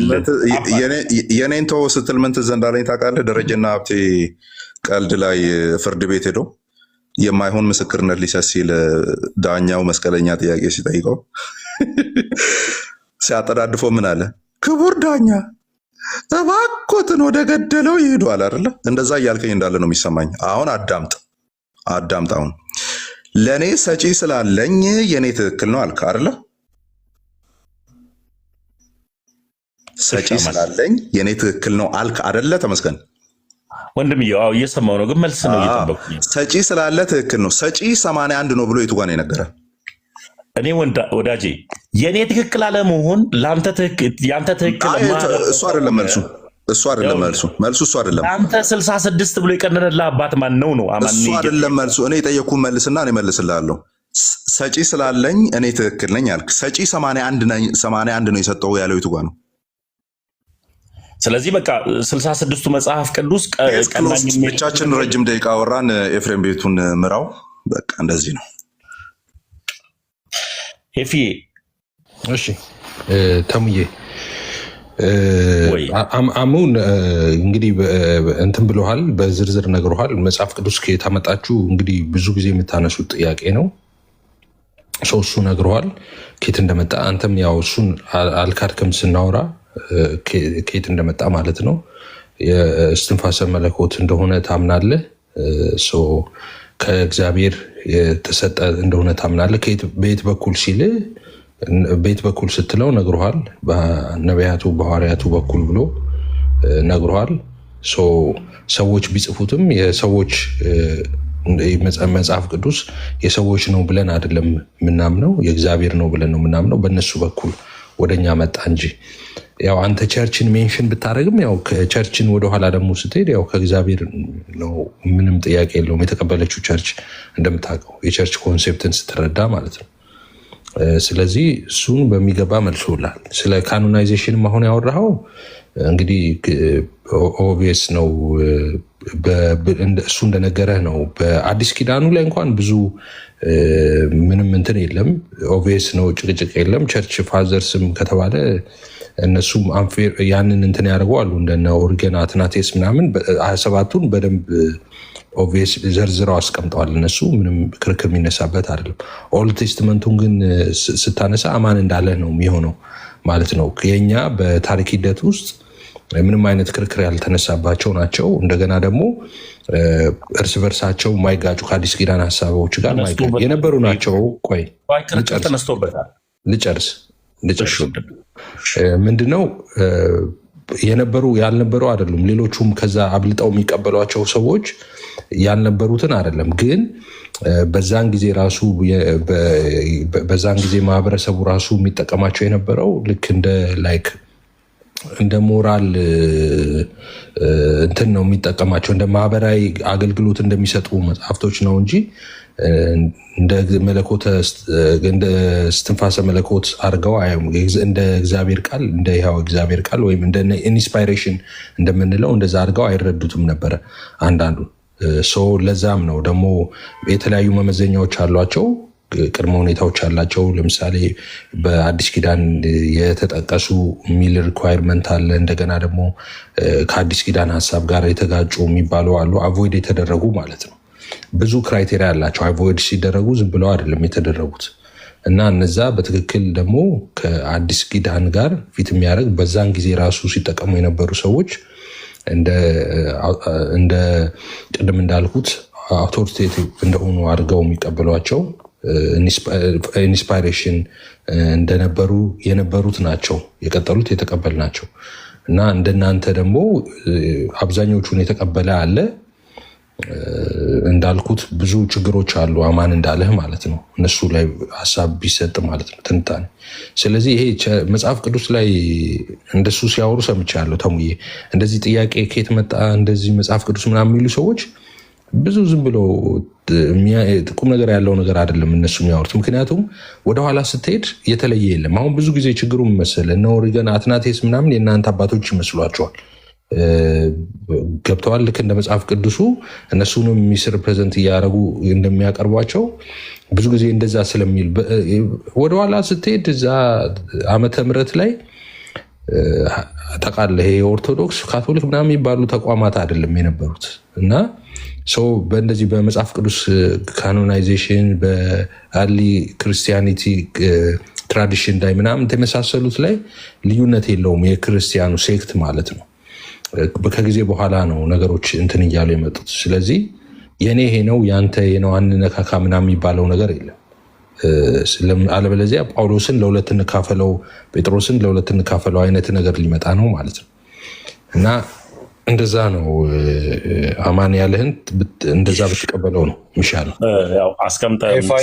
ፋዬ አንድ በተነሳው አርዕስት ላይ የአሁኑ ሳይሆን የቅድሙ ስንወያይ በነበረው ላይ ተሜ በገባበት ጉዳይ ላይ በኮንፌሽን ዙሪያ አንድ ጥያቄ አለኝ ለተምዬ። አይ በዚህ እንድትመልስ ነው፣ አብረህ ትመልሳለህ እና ኤፍሬምንም ረዥም ሰዓት አዳመጨው ነበር። እሺ ላዳምጥ፣ ከተለሽ ዜድ አይደለም የኔ ቀላል ጥያቄ ነች። ኤፋዬ ተምዬ አንድ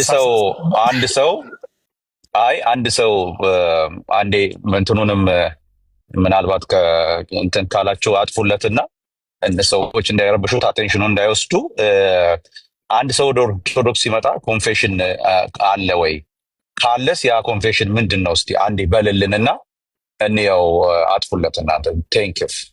እስቲ ኮንፌሽኑን በል። አንድ ሰው ወደ ኦርቶዶክስ ሲመጣ የሚለውን የንስሐ ጸሎት ወይም ኮንፌሽን የሚባለውን በልልን እስቲ። ኤፍሬምን ሀሳብ ልጨርስና ወደ አንተ እመጣለሁ። ይሄን አስቀድመውና ምን አለ መሰለህ እኔ ውሃ አይደለሁም አንተ በቀደድክልኝ ቦይ የምፈሰው ዜዶ ተመስገን ነኝ እኮ ረስተኸኝ ነው። ባይ እኔ በቃ ብታስቀድምልኝ በጣም ደስ ይለኛል ለማወቅ ስለምፈልግ እኔ ተመስገን ነኝ። እኔ ደግሞ ኤፍሬምን እንዳዳመጥኩት ደግሞ አዳምጦኝ ከዛ በኋላ ደግሞ ወደ አንተ ደግሞ እመጣለሁ። እሺ ቀጥል፣ ችግር የለም። ወይኔ ዜድ ጥያቄውን ቀይር በኋላ። እሺ ተሙ ወይ ወንድሜ ኤፊ። እሺ አይ በቃ ይሄን መመለስ ካልፈለግ እኔ አንድ ጥያቄ ልጠይቅ። እሺ ኤፊ ይሄን ይመልስልን። በጌታ ማወቅ እፈልጋለሁ እኔ ስለማላቅ። እሺ መመለስ አልፈልግም። ፕሊስ ኤፊ። እሺ መመለስ ትፈልጋለህ ተሙ? ይሄን እኔ እንዲያውም እኮ አንተ ረዥም ሰዓት አዳምጬ እንዲያውም በመሀል ገባህብኝ ምናምን ሲባል ያንተን ነበር እየጠበቅኩ የነበረው። ይሄን መመለስ ትፈልጋለህ ኮንፌሽን? እኔ አሁን ያለኝ ጥያቄ በራሱ ስላልገባኝ እንደገና እንትን ለባል ፕሪሳይዝ ላድርገው ነው ጥያቄው። አሁን እኔ ጥያቄ አንተ ላይ ብቻ ነው አእምሮ የተሸከመው ያንተን ብቻ ነው። ቀጥሎ ደግሞ የዜዶን ደግሞ እንደገና ኮመንት አስጠፍቶ ደግሞ ይጠይቃል። የኔ ጥያቄ የእሱ ጥያቄ እኔ ፕሪሳይዝ ሳደርገው አንተ ወደ ኦርቶዶክስ ስትሄድ ለምሳሌ ቄዳር ትጠመቃለህ እንደዛ እና ስለ 66ቱ እና ስለ መጽሐፍ ቅዱስ ያወራው ላይ አንተ ሄድክበት ላይ አማን ባለው ጉዳይ ይሄንን እኔም የምር ማወቅ ፈልጋለሁ። ጌታን የምር ነው። አንተ ወደ ኦርቶዶክስ ስትሄድ አሁን ኦቪየስ እንደሚታወቀው ቄዳር ነው የምትጠመቀው የነበረ ሰው ከዛ በኋላ የተመለሰ ሰው እንደዛ ስለሆነ ማለት ነው። እኔ ቄዳር አልተጠመኩም። ተው እንጂ። እኔ ከልጅነት የጀምሮ ፕሮቴስታንት ስለነበርኩኝ የልጅነት ጥምቀት ነው የጠመኩት። እሺ ቆይ እሱ አሪፍ እንትን ነው። ግን ስትሄድ ኮንፌስ የምታደርገው ነገር ነበረ? እንደዚህ በል ምናምን የሚሉህ ነበረ?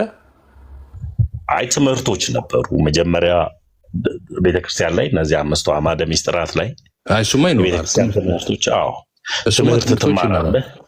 ኮንፌስ ግን አድርግ የሚሉህ ነገር አለ? ያ ከንስሐ አባት ጋር የምጨርሳቸው ነገሮች አሉ። ኖ እንደሱ አይደለም። በጥምቀት ጊዜ ከኔ በኋላ በል ብለው ለምሳሌ እንደዚህ ብለህ የምትለው ነገር አለ። ልክ እንደዚህ ጌታ ኢየሱስ ሆይ ሴጣንን ክጃለሁ የሚባል ይሄ ቃቃ ጨዋታ ነው። የምን ጨዋታ ነው ይሄ? እንደዛ አይባልም እንጂ ለምን አይባልም? ይሄ አይደለማ። አሁን ለምሳሌ እንደዚህ ኦንላይን ላይ እንዳልከው ነው የምታደርገው። ለምን አለ ለምን ኦንላይን ላይ ያስባልኩት እኔ ነኝ እንዴ? በቀደመችው ቤተክርስቲያን በመጽሐፍ ቅዱስም ነበረ፣ በመጀመሪያውና በሁለተኛው ክፍለ ዘመንም ነበረ በአባቶች። ኦንላይን ላይ እንደዚህ ኦንላይንማ አልነበረም። የዛኔ ኦንላይን ላይ የት ነበረ? ኦንላይን ሳይሆን ሰውየው ይላል፣ አንተ የምትለውን ሰውየው ይላል። በዛ ደግሞ በቃ ይድናል ይላሉ አባቶች። ምን ትላለህ አንተ? አባቶችማ የሚሰጡን ቃልማ ትላለህ። አይ ኦንላይን ላይ ግን እንደዚህ አሁን ለምሳሌ አንዳንዶች እንደምናያቸው ጌታን ተቀበሉ ተብሎ ቸርቻቸው ኦንላይን ቸርች የሆነባቸው የራሳቸው ቲክታካቸው ራሱ ቸርች የሆነባቸው ሰዎች እኔ አይቻለሁ። እዚህ ፕላትፎርም ላይ አንተ ከኦርቶዶክስ ማን ነው ከጴንጤ ወደ ኦርቶዶክስ ስትሄድ ምን ብለህ ሄድክ ነው? ምን አለ? ለምሳሌ ምን አልክ? ትምህርቱን ይሄኛው የነበርክበትን ህይወት ምን አልክ? እሱን የፈለግነው። በጣም ጥሩ። እኔ አሁን ሲሄድ ቤተክርስቲያን ቲክታክ ላይ አይደለም ያለችው፣ መሬት ላይ አለች እኮ። እሷ ምን አስባለች? ልክ እንደዚህ አሁን አንዳንዶች ቲክታክ ላይ ጌታን ተቀብለው እዚሁ ላይ ምን አስባሉ? ቸርች የፈጠሩ ሰዎች አሉ። መሬት ላይ ምን አስባሉ? አንተ ስትሄድ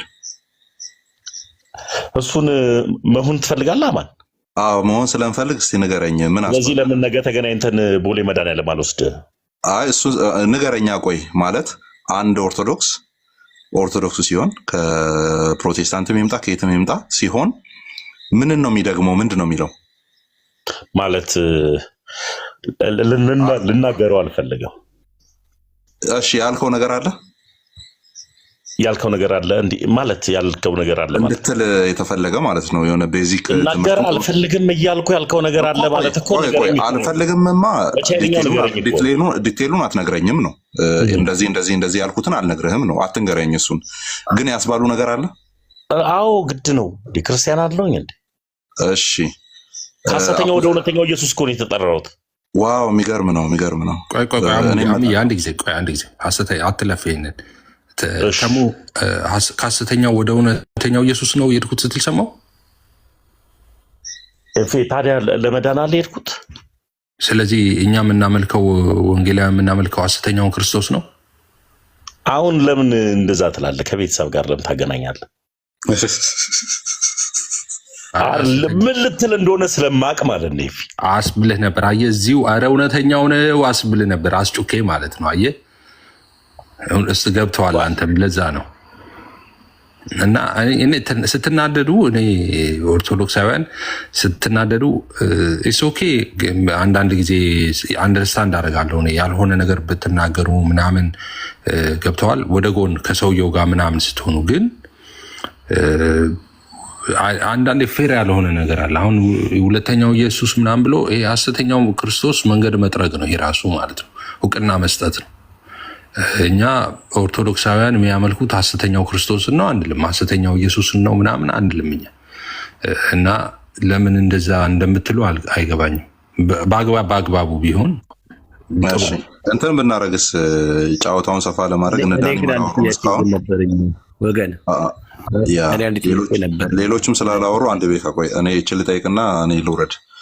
ተሙይ እጅ ላይ መጽሐፍ ቅዱስ ያለውና እዛ መጽሐፍ ውስጥ መቃቢያን የሚል መጽሐፍ አለ። የኛ መጽሐፍ ቅዱስ ውስጥ የሌለ 66 ውስጥ የሌለ ማለት ነው። ቤተክርስቲያን የሰጠች መጽሐፍ ቅዱስ ውስጥ መቃቢያን የሚል አለ። መቃቢያንን ማን ነው የጻፈው? አማን አሁንም ወደ ጽሁፉ ገባን ተመልሰን። አዎ ያው ተሸካሚ ስላልሆንክና ውስጡን ስለምታውቀው ንገረኝ። መቃቢያንን ማን የጻፈው? አይ እነሱ እኮ ድማ መልሰን ወደ ቅድም ያስተማርኩ መስሎኝ ነበረ። አንተ የሆነ መጽሐፍ ጥቀስና 66 ውስጥ ማን ጻፈው ብለህ እኔ ጠይቀኝ። ተመስገን ማን ጻፈው ብለህ ጠይቀኝ። እኔ 66ቱን ከመንገሬ በፊት 66 ብሎ የቀነነልህ አባት ማን ነው? እሱንማ አወራን እኮ እስካሁን ያወራነው እሱን ነው እኮ። ማንም የለም እኮ አሁንም ስትመጣ ጭራሽ እኔ ላይ ስትመጣ እንደዚህ አይነት ነገሮች ስትመጣ እኔ ስለ መቃቢያን ከመጠየቀ በፊት ለአንተ 66 ብሎ የቀነነልህ አባትን ንገረኝ። ለአንተ 81 ብሎ የቀነነን ማን ነው በሚለው እኮ መልሰናል። እኔ ቤተክርስቲያን ሰጣኛለች እኮ አልኩህ እኮ። ለአንተ ማን ቀነነልህ? ለቤተክርስቲያን 81 ብሎ ማን ነው የሰጠው? መጽሐፍ ቅዱስ ለማን ነው አድሬስ ተደርጎ የተሰጠው? ይሄ መጽሐፍ ቅዱስ እንደ መጽሐፍ ቅዱስ አድሬስ ተደርጎ የተሰጠው ለማን ነው? በታሪኩ ኧረ ውጡ እንደገና ተመልሳችሁ ለማን ነው የተሰጠው አድሬስ ተደርጎ? ኧረ በጌታ ዘድ ቆይ አንዴ ዘድ ገባቸው እንደገና ተመልሳችሁ ተመስገን። በታሪክ ውስጥ 81 ነው መጽሐፍ ቅዱስ ብሎ ያጸደቀ ቤተክርስቲያን አባት ጥቀስልኝስ። መጽሐፍ ቅዱስን ለማን ነው አድሬስ ተደርጎ የተሰጠው? አማን ለህዝቡ ማን ነው እንደዛ ብሎ የጻፈ? እስኪ አንድ አባት ንገረኝ። መጽሐፍ ቅዱስ ለህዝቡ ነው አድሬስ ተደርጎ የተሰጠው ብሎ የሰጠ ቀደም እኮ ታርጌላለሁ። ቀደም እኮ አይልም። ለህዝቡ አይደለም መጽሐፍ ቅዱስ አድሬስ ተደርጎ የተሰጠው ለማን ነው? አንብብ ከቁጥር 1 ጀምሮ አንብብልኝ። አማን እኔ አልችልም። እኔ አሁን ቅድም እኮ ብያለሁ። ተመይ ቅድም ያልኩትን ቃል ደግም ዋሽን ብለኝ አይደል? ለዛ እኮ ነው ይማሪ ኮኒ በጣም ሼም የሌለኝ ልጅ ተመስገን። ስምህን አትንገረን። የሆነ ወይ ብርቅ ስም አይደለ ወይ ከሰማይ ወረደ አይደለም። ተመስገን 1 ሚሊዮኖች አሉ። አትንገረን ደግመ ምንድነው? እኔ እለያለሁ ብዬ ነው ታውቃለህ። በዚህ ጉዳይ ላይ እኮ መጽሐፍ ቅዱስን ተሸክሞ በመዞር ነው የምትለየው። ውስጡ ያለውን አታውቅም እኮ ነው። ለምን አንተ ሲጀመር መጽሐፍ ቅዱስን ተጠቃሚ አይደለህም ብዬ እኮ ነግሬሃለሁ እኮ። ተሸካሚ ነኝ። አዎ ምን ልክ መደርደር አናት ላይ ፎቶ ላይ አናት ላይ እንዲያስቆም ቅድም ላይ ስለ መቃቢያን ከመንገሬ በፊት አንተ መጽሐፍ ቅዱስን 66 ብሎ የቀነነልህ ሰውን የማታውቅ እኮ ነው እኮ አንተ። አባት የለም 81 ብሎ የቀነነልህ እንደምታውቀው ማለት ነው። እኔ ሰጪ ያለችኝ ቤተክርስቲያን እኮ አልኩ። ሰጪዋ 81 አድሬስ ተደርጋ ለባንድ ሰጠች። እኔ ስለማውቅ ሰጪዋ 81 ተቀብያለሁ ያለችበትን አሳይኝ። እኔ ሰጪዋ ቤተክርስቲያን ባለሙሉ ባለስልጣን ስለሆነች 81 ተቀብያለሁ ያለችበትን አሳይኝ። የሁሉም ባለሙሉ ስልጣኗ 81 ተቀብያለሁ። ያው ዘጋውልህ እኮ የሁሉ ባለስልጣናት ቤተክርስቲያን። የቱ ጋ ነው የሁሉ ባለስልጣን የሆንኩት ቤተክርስቲያን? እኔ 81 ነው የተቀበልኩት ያለች ነገርኩህ። እኔ ሰጪ ማን ነው ስትለኝ 81ዱን ቤተክርስቲያን ብዬ ዘግቼ እላለሁ። ጨርሼ እላለሁ። የቱ ጋ ነው 81 ለምን ሌላ ጥያቄ ላይ ትሄዳለህ? የቱ ጋ ነው 81 ተቀብያለሁ ቤተክርስቲያን? እዛ ውስጥ ገባን። እሺ የቀነነልህ አባት የለም? አንተ ያዝከው መጽሐፍ ቅዱስ ትክክለኛ መጽሐፍ ወላጅ አባት ኖሮ ነው አባት የምጠይቀው? የት አለ ያንተ አባት? የኔ ስህተት መሆኑ ያንተን ትክክል ያደርገዋል? መቃቢያንም ማን እንደጻፈ ታውቃለህ? ተመስገን አታውቀውማ? መጽሐፍ ቅዱስ ማን 66 ብሎ እንደቀነነ ታውቃለህ? አማንዬ ከታላቅ ይቅርታ ጋር የጀሮም ልጅ ለምን አታሳየውም? 66 አባ ጀሮም 66 ብሎ ሲቀንን ምን አስወጥቶ ነው? ምንም ያስወጣው ነገር ሊስት 66 ለቁጥርላ ሆነ አውጥቼ ፊት ለፊት ያለ አሁን አቁጣር ነኝ ካንተ ጋር ስንቴ ነው የምናነበው የነበረው? ይሄንን እና ቁጥር ብራዘር በትልቁንና 66 ብሎ የቀነነውን በጠቅላላ ቁጭ ብለን እንቁጠረው። ኦልሬዲ ሊስት ይወጣል። ይኸው እዚህ ጋር ሊስት እኮ እንቁጠረውና ቁጭ ብለህ ምን እንደሆነ ቁጭ ብለን እንቁጠረው። 66 ይኸው እዚህ ትልቁ ላይ አድርገኝ። እዚህ ጋር ይታያል። በቃ እንቁጠረው፣ ችግር የለውም። እኔም ጊዜ አንድ ጊዜ እዚህ ጋር ጀሮም ይታያል። ዘፍጥረት ቆይ ተረጋጋ።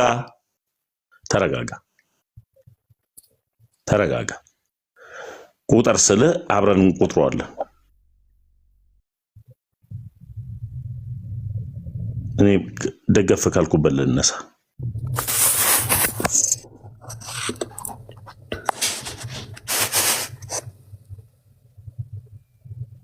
እሺ የለም እጄ ላይ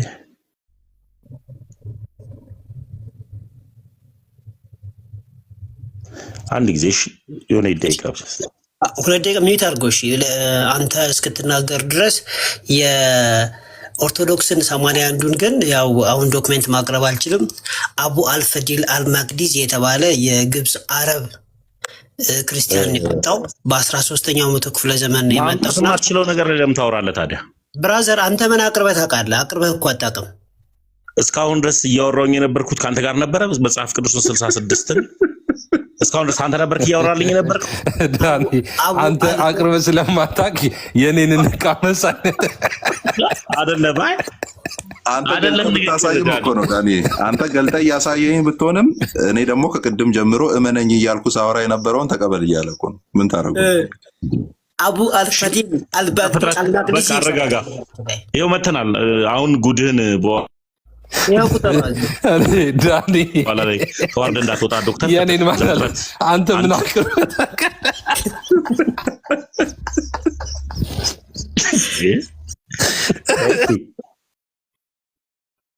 ይኸው እዚህ ጋር ዘፍጥረት አንድ ዘፍጥረት ዘጸአት ሌዋውያን ዘሁልቁ ዘዳግም አራት አምስት ኢዮብ ስድስት በላ እሺ ስድስት ጆሹዋ ወይም ደግሞ ኢያሱ ሰባት መሳፍንት ስምንት ሩት ወይም ደግሞ ሩት ነው ያው ሩት ነው ሩት እሺ ስምንት ዘጠኝ እንዴ 1 2 3 4 5 6 7 8 9 ሩት ሂድ አለዛ በወረቀት ላድርገው መሰለኝ በወረቀት በጣም ሄደ 55 ላይ ቁጭ እንደምትል ስለማቂድ ሩት ስንት ነው? 9 ብለናል። ሳሙኤል እንደምትማቃለሁ። እሺ 10 ሳሙኤል 10 አለ 11 አንደኛ ሳሙኤል ነው። ሁለተኛ ሳሙኤል ወንድሜ እንደዛ ተብሎ አልተቀመጠም። መጽሐፉ ሲያስቀምጥ አንደኛና ሁለተኛ ብሎ ራሱ ነው ያስቀምጠው። እንደዛ ብሎ ነው ያስቀምጠው። አይመለከትም። ቆይ አማን ቆይ አንተ አይደለም ተሜ ምንም ስለማታውቅ አማን ቆይ ተረጋጋውን ደግሞ ወይ ጋር ያወራል ስለማላቅ እኮ ለአንተ አዝኜ ነገር ሌሎች አንተ ቤት ልጆችም እንዳይሳለቁብህ ለአንተ እያዘንኩ ነው። ይሳለቁብኝ ቆይ እሱን እናወራለን። ቆይ አንድ ጊዜ አይባልም እንደዛ በቃ ካላወቅ ማለት ነው። እሱ ቆይ ተሜ ባለማወቄ እኔ እማራለሁ። በጣም ጎበዝ ነኝ እኔ እኮ ታዲያ ለመማር ዝግጁ የሆነ ነገር አለማ እያወራ ያለው። ቆይ አዳምጥ አንዴ አዳምጥ። እሱ ሳሙኤል ብሎ በኋላ ላይ የሚደገሙ አሉ ሌሎችም ማለት ነው። እንደነ ክሮኒክልስ ይደገማሉ፣ እንደነ ነገስት ያሉት ይደገማሉ። በአንድ ነው የሚቀመጡት እነሱ አቆጣጠር እንደዛ ነው። እሺ ስለዚህ አንድ ጊዜ እሱ ተሳስቶ ሆነ ከሱ ጋር ወይስ እንደገና ልንቆጥር ነው? ስንት ላይ ነበርን ዶክተር? ስንት ላይ ነበር ያቆም ነው ዶክተር? ነገራችን ላይ ከማን ጋር መቀጠል ትችላላችሁ? ለምን ጋር መቀጠል? በጣም ነው የተመቸኝ። በጣም እንቀጥለው። ቁጥሩን ጀመርከው አይደል እንዴ? መች ላይ እንደምታቆመው ስለምፈልግ እኮ ነው። እሺ አንድ እኔ እንዲደረግ እኔ መጽሐፍ ልጥራ እናንተ 1 2 3 እያላችሁ ቁጠሩ። ወንድማችን እንትን እንዳያሳስብ። ዘፍጥረት ዘጸአት 2 ሌዋውያን 3 ዘሁልቁ 4 ዘዳግም 5 ኢዮብ 6 ኢያሱ 7 መሳፍንት 8 ሩት 9 ሳሙኤል 11 በል 2 ነው። አንደኛ ሳሙኤል 2 11 በል እንዴ ለምን አትበለኝ እንደዛ። በራሴድ ነገ እንስቅበታለን። በራሴድ ዝም ብለህ ዳኒ ሁለተኛውን ለምን አቆጥርም? ዳኒ በዚህ ጋር ቁጥሩን ስለሚያስቀምጠው ጀሮም ሁለተኛውን ሊስት እሱ ጋር ይሄ ኮሜንተሪ የተጻፈበት ነው። ኮሜንተሪ የተጻፈበት ሊስት ነው እኮ ያው ነው። ሁለተኛው እንትን ነው ያው አይደለም ይሄኛው ጀሮም ሌተር ቱ ፓውሊነስ 53 ላይ አንድ ያስጨርሰኝ። ይሄኛው ከዚህ በላይ አትጨምሩ፣ ከዚህ በላይ አትጨምሩ። እኔ አንተ አባ ጀሮም ጨምር ቀንስ ያለውን ሳይሆን 66 ብሎ ቀንኗል ብለ ያልከኝን እንጣጣው ነው። ታቅ ወንድምየው አባ ጀሮም ነው ያልከው። ያው አባ ጀሮም አባት ስለሌለ እኮ ነው አንተ አባቴ ብለህ ማጠራው። እሺ 6 7 8 9 10 አንተ 11 ነው ግን 10 ብለን እንቀጥል። ለምሳሌችሁ ሳሙኤል 2 ነው ያለው 11 ኪንግስ ማለት ደግሞ 13 ማለት ነው። 2 ነው ኪንግስ ማለት መጽሐፈ ነገሥት ማለት ነው። እንደገና እንቁጠረው ወንድምየው። እሺ 1 2 3 ኦኬ ዘፍጥረት ዘጸአት ሌዋውያን ዘሁልቁ ዘዳግም 5 ኢዮብ 6 ኢያሱ 7 መሳፍንት 8 ሩት 9 ሳሙኤል 10 11 ነገስት 12 ሳሙኤል ላይ 10 11 አትበለኝ። ሳሙኤል 10 በለኝ 11 በለኝ። አንደኛ ሳሙኤልና ሁለተኛ ሳሙኤል የሚባል እንዳለ ታውቃለህ እኮ። ሳሙኤል ላይ ስንደርስ ይኸውልህ 10 ታውቃለህ ማለት ምን ማለት ነው? እንቁጠር እየተባባለ አንተም አውቃለህ እኮ። እኔ እኮ አንተ ቁጭ ብለህ እንትን ስትል እኔ መጽሐፍ ቅዱስ ነበረ እናቴ በጡጦ መልክ ስትሰጠኝ የነበረው። እሺ አንተ ቁጭ ብለህ ይሄ እንትን ስትል ማለት ነው። ለዛ ነው ተሸካሚ ሆንኩት። እንቁጠረው። ስለዚህ 13 ከዛም በኋላ 12ቱ ይቀመጡና አይ ቲንክ እንደዚህ መሰለኝ 12ቱ ይቀመጡና ስለኛ አስቆጥረኝ እንጂ አልኩት። እንትን አትበለኝ። ዝም ብለህ መደዳውን አስቆጥረኝ 66 ብሎ የቀነነውን ነው ያልኩ። እሺ 12 ሲል ቆይ ዳኔ ተው አንተ እንትን አትበል። ከምዬ 12 የሚለው 12 ሲል 12ቱ ምንን እያለ ነው ያለው? እኔ አስቆጥረኝ ነው ያልኩት።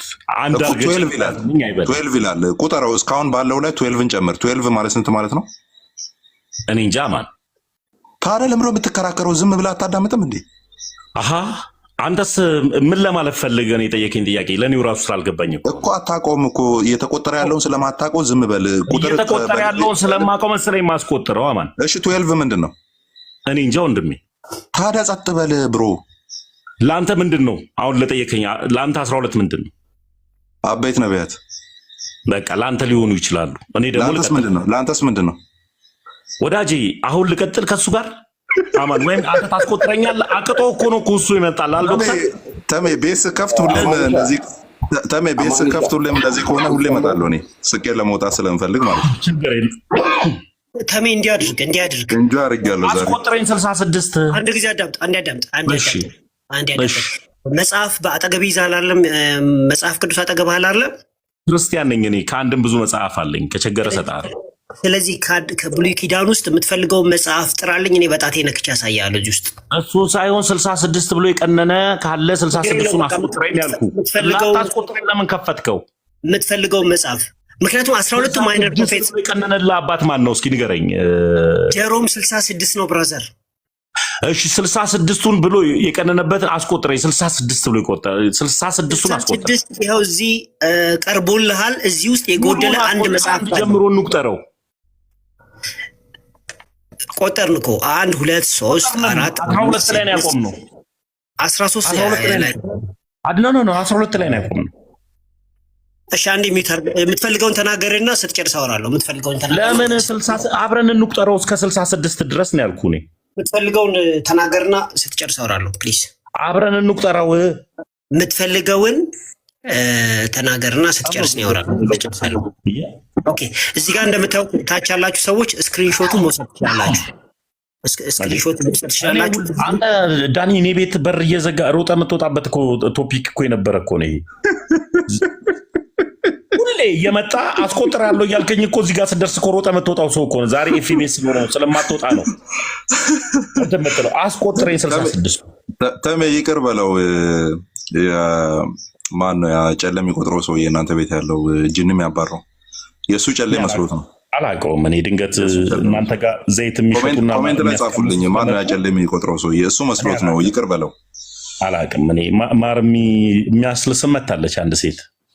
እስኪ ኮሜንት ላይ ጻፉልኝ። ቆይ ማን ነበር ያ ጨሌ የሚደበቅ? ተሙዬ አሁን እኮ እንደሱ አይባልም። ተሙዬ ቲክቶክ ላይ አሁን የአንተ ጓደኞች አሉ አይደል? ላስ ለእንትን ለምን ይኸው ጫማ እንትን ሁሉ ለምንድን ነው ያሉት? ለጫማ ሽታ ሁሉ የሚሆን ጭቃ እየሸጡ አይደል? እንደመዝ ነው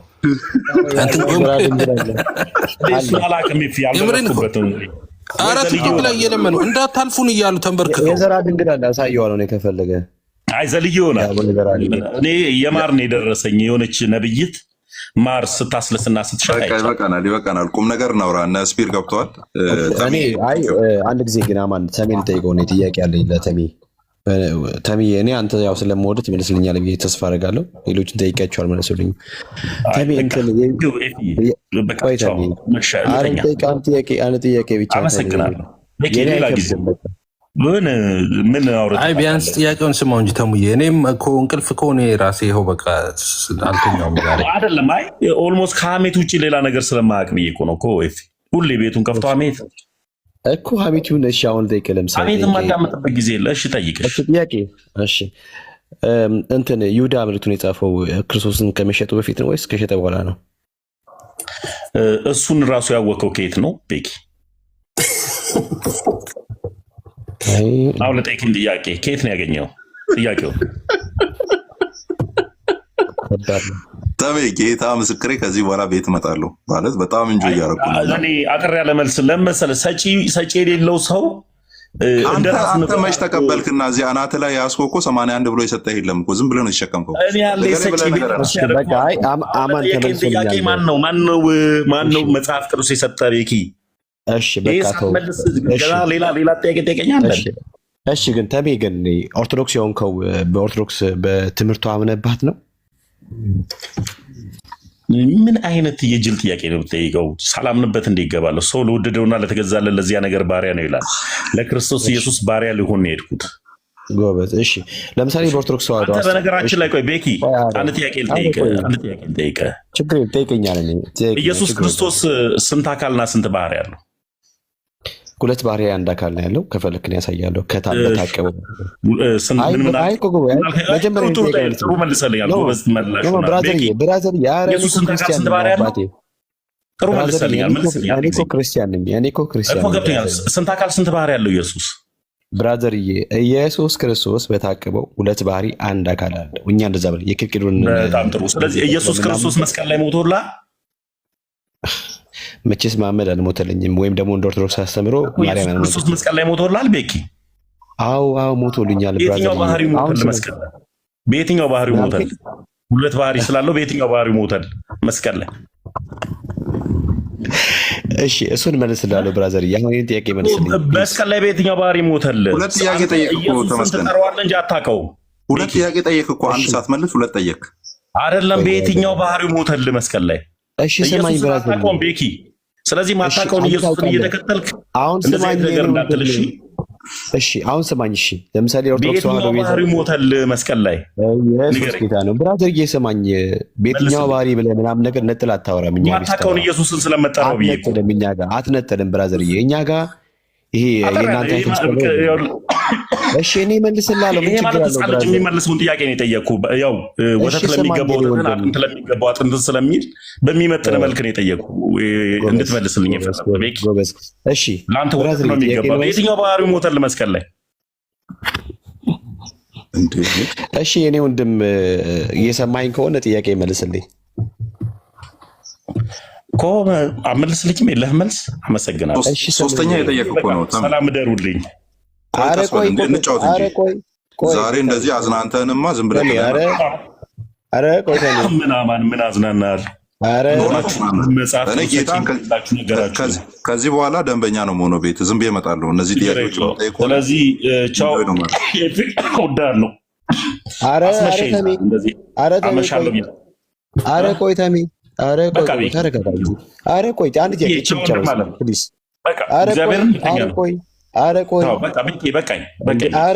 ኧረ ቆይ እንደ አትፍራ ተምዬ። ሁንና እሺ ስፒሮስን እናውራው። ሁን ተሙዬ። አይ ግን አትመልስልኝም ተሜ አትመልስልኝም። በቃ ጨርሻለሁ። እሺ ለማንኛውም ግን እንትን መጽሐፍ ቅዱስ ተሸካሚ አትሁን አንባቢ እንጂ ያልከው። አይ እሱማ እኛ ተሸካሚ አትሸከሙ ብሎናል። እሺ ስፒር ወጣ እንዴ? ስፒር ወጣ እንዴ? እሺ ለአንተ እንዲሰጥ ነበር። እሺ ፌዝ አለ አይ ቲንክ ስፒር ካለ ላክልኝ። ፌዝ ሰላም ነው? ፌፊ እንዴት ነው? ሰላም ነው? እግዚአብሔር ይመስገን። እንዴት ነህ?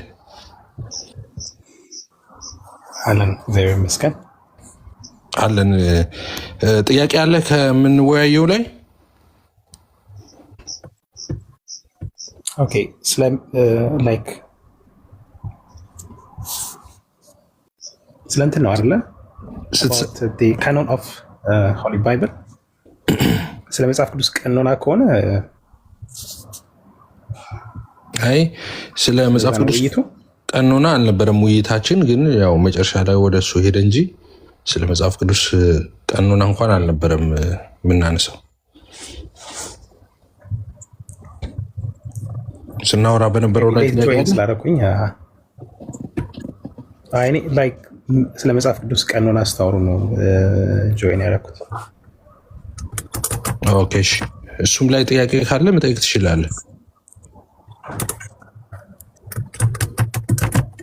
ኦኬ እሺ፣ እኔ ሜይ ቢ አንዳችሁ በትመልሱ ስለ ቀኖና ወደኋላ መመለስ እንችላለን። ካውንስል ኦፍ ሮም፣ ካውንስል ኦፍ ካርቴጅ ሜይ ቢ ወደዛ መመለስ ካለብን እዛ ጋር 66 እንደዚህ እየተቀመጠ የለም። እንደውም ኢን ዲ ካውንስል ኦፍ ሮም አይ ቲንክ 382 አይ ዶንት ኖ 73 ነው የሚለው አይደለ?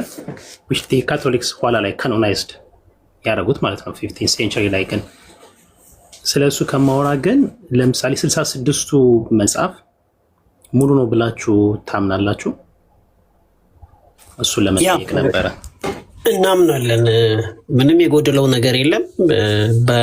ምክንያቱም 27ቱ በብዙ አባቶች የተደገፈ ነው። ኦግስቲንን ጨምሮ እነ ሩፊነስን፣ እነ አትናሸስን፣ እነ ጀሮምን ጨምሮ የብሉይ ኪዳኑ ደግሞ ከአይሁዶች በቀጥታ የተወሰደ ነው። የአይሁዶች ባላደራዎች ናቸው። እነሱ እንቀበላለን 39 ማለት ነው። እንደገና የአባቶች ደግሞ የአዲሱ ኪዳን ማለት ነው 81 ግን እስከ 1300 ድረስ እስከ 13ኛው መቶ ክፍለ ዘመን ድረስ በታሪክ አይታወቅም። ኦኬ ሶ እንደዛ የምትል ከሆነ ለምሳሌ አንድ ምሳሌ ላንሳና የአይ ቲንክ መልእክተ ይሁዳ ላይ የይሁዳ መልእክት ቁጥር 14 ላይ እንደዚህ የሚል አለ። ለዳኒ ነው ያው አንድ ምዕራፍ ስላለው ቁጥር 14 ላይ ከአዳም ሰባተኛ የሆነ ሄኖክ ስለ እነርሱ እንዲህ ሲል ትንቢት ተናገረ። ሄኖክ የተናገረውን ትንቢት ኮት አድርገው እነሆ እግዚአብሔር በሁሉ ላይ ይፈርድ ዘንድ ከአእላፋት ቅዱሳን መላእክት ጋር ይመጣል እያለ በመጨረሻው ዘመን ያለውን እንትን የሚያስስ የሄኖክን መጽሐፍ ኮት አድርጎ ገልጿል። በእናንተ ላይ ደግሞ መጽሐፈ ሄኖክ የለም አይደለ? እንዴት ነው የምታስታርቁት? ይሄ ጥያቄ በመሰረቱ ትክክለኛ ጥያቄ አይደለም። ምክንያት ኮት ስለተደረገ ብቻ መጽሐፉ መጨመር አለበት የሚል አሰምሽን የያዘ ነው እና የጠቀስከው ደግሞ የይሁዳ መጽሐፍ ነው። ይሁዳ ከየት ነው የጠቀሰው ሲባል አንደኛ ከሄኖክ ስለመጥቀሱ ማስረጃ የለህም። እኔ ግን ከሄኖክ እንዳልጠቀሰ ማስረጃዎች አሉኝ በመጀመሪያ ደረጃ። ሁለተኛ ቢጠቅስ እንኳን መጽሐፉ መጨመር አለበት ወይ ብለን ስናይ መጨመር የለበትም። ለምን ሲባል 4 ቁጥር ዝቅ ብለን ሚካኤል ከሰይጣንን ጌታዬ ገስጽህ ያለውን ጠቅሷል። ይሄ ነገር ከየት ነው የተጠቀሰው ሲባል ከቴስተመንት ኦፍ ሞሰስ ነው አይደል የተጠቀሰው? ዳኒ ጥያቄ ምን መሰለህ? አሁን አንተ ወደ ቁጥር 9 ሄድክ። የመላእክት አለቃ ሚካኤል እንኳን ምናምን ቢለው እኔ የጠየቁ ቁጥር 14 ላይ እኔ ከ80 አሃዱ ቃል በቃል ይሁዳ ኮት ያደረገውን የትንቢት ክፍል ሄኖክ ነቢዩ ሄኖክ የጻፈውን መጥቀስ እችላለሁ። ምክንያቱም እኔ ሙሉ ነው ብዬ ስለማምን ማለት ነው።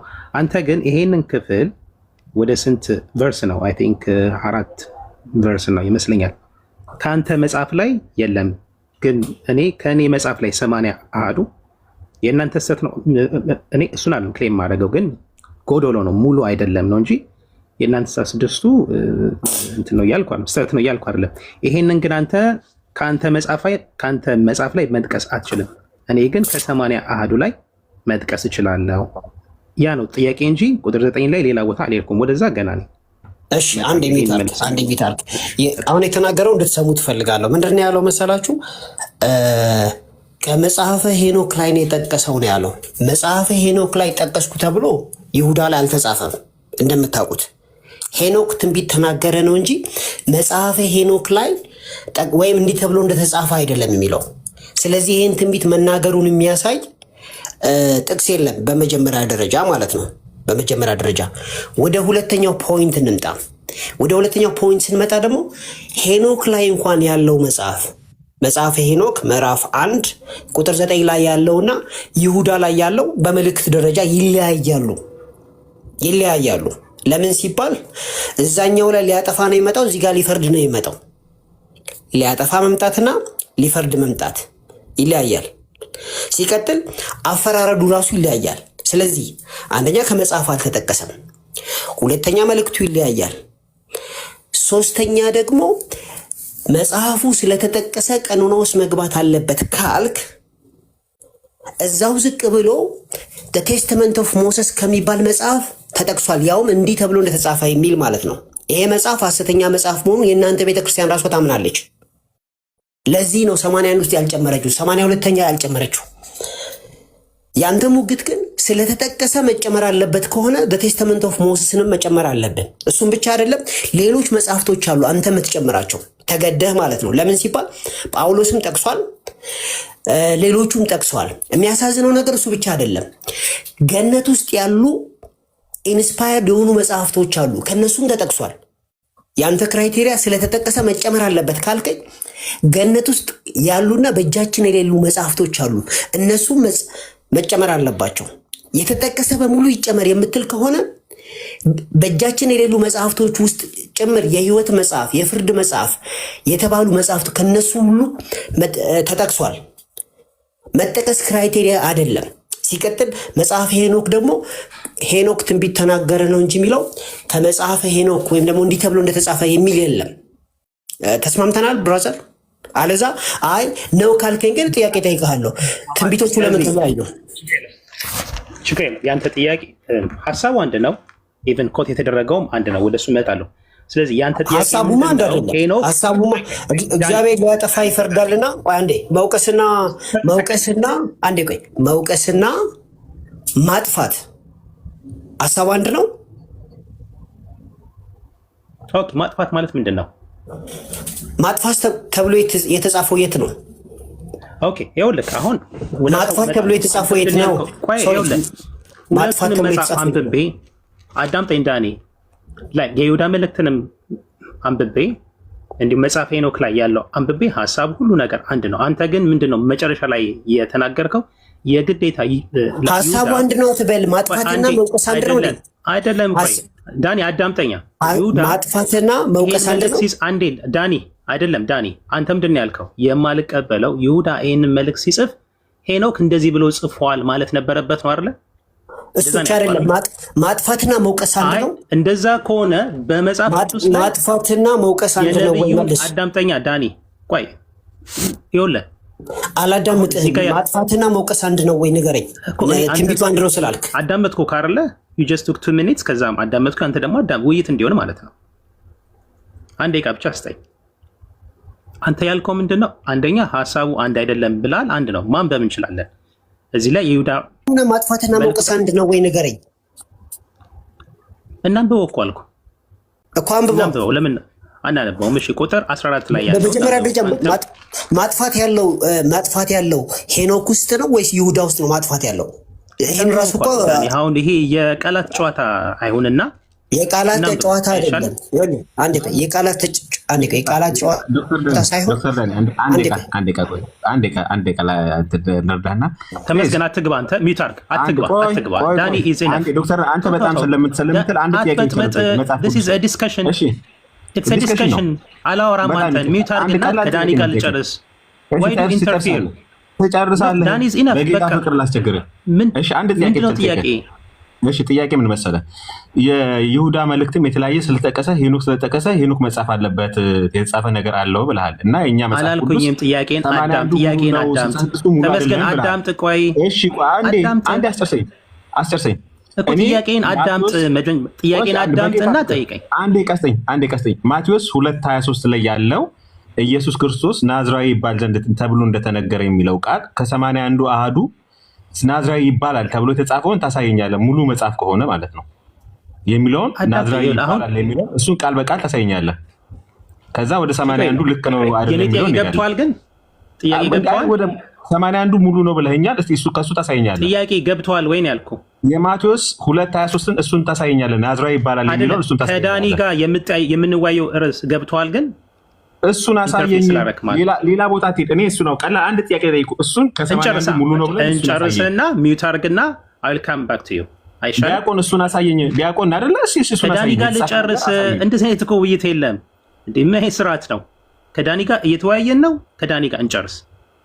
ስለዚህ አንተ ወደዛ ከመሄዳችን በፊት ኦኬ፣ አንተ 81ዱ ሙሉ ነው ብለሃል። ከሱ መልስ አሳይና ዳኒ ትጠይቀዋለህ። አለበለዚያ የጠየቀውን መልስ። ኦኬ፣ ከዳኒ ጋር ልቀጥል ማርቆስ፣ ከዛም ከአንተ ጋር እናወራለን። ምንም ችግር የለው።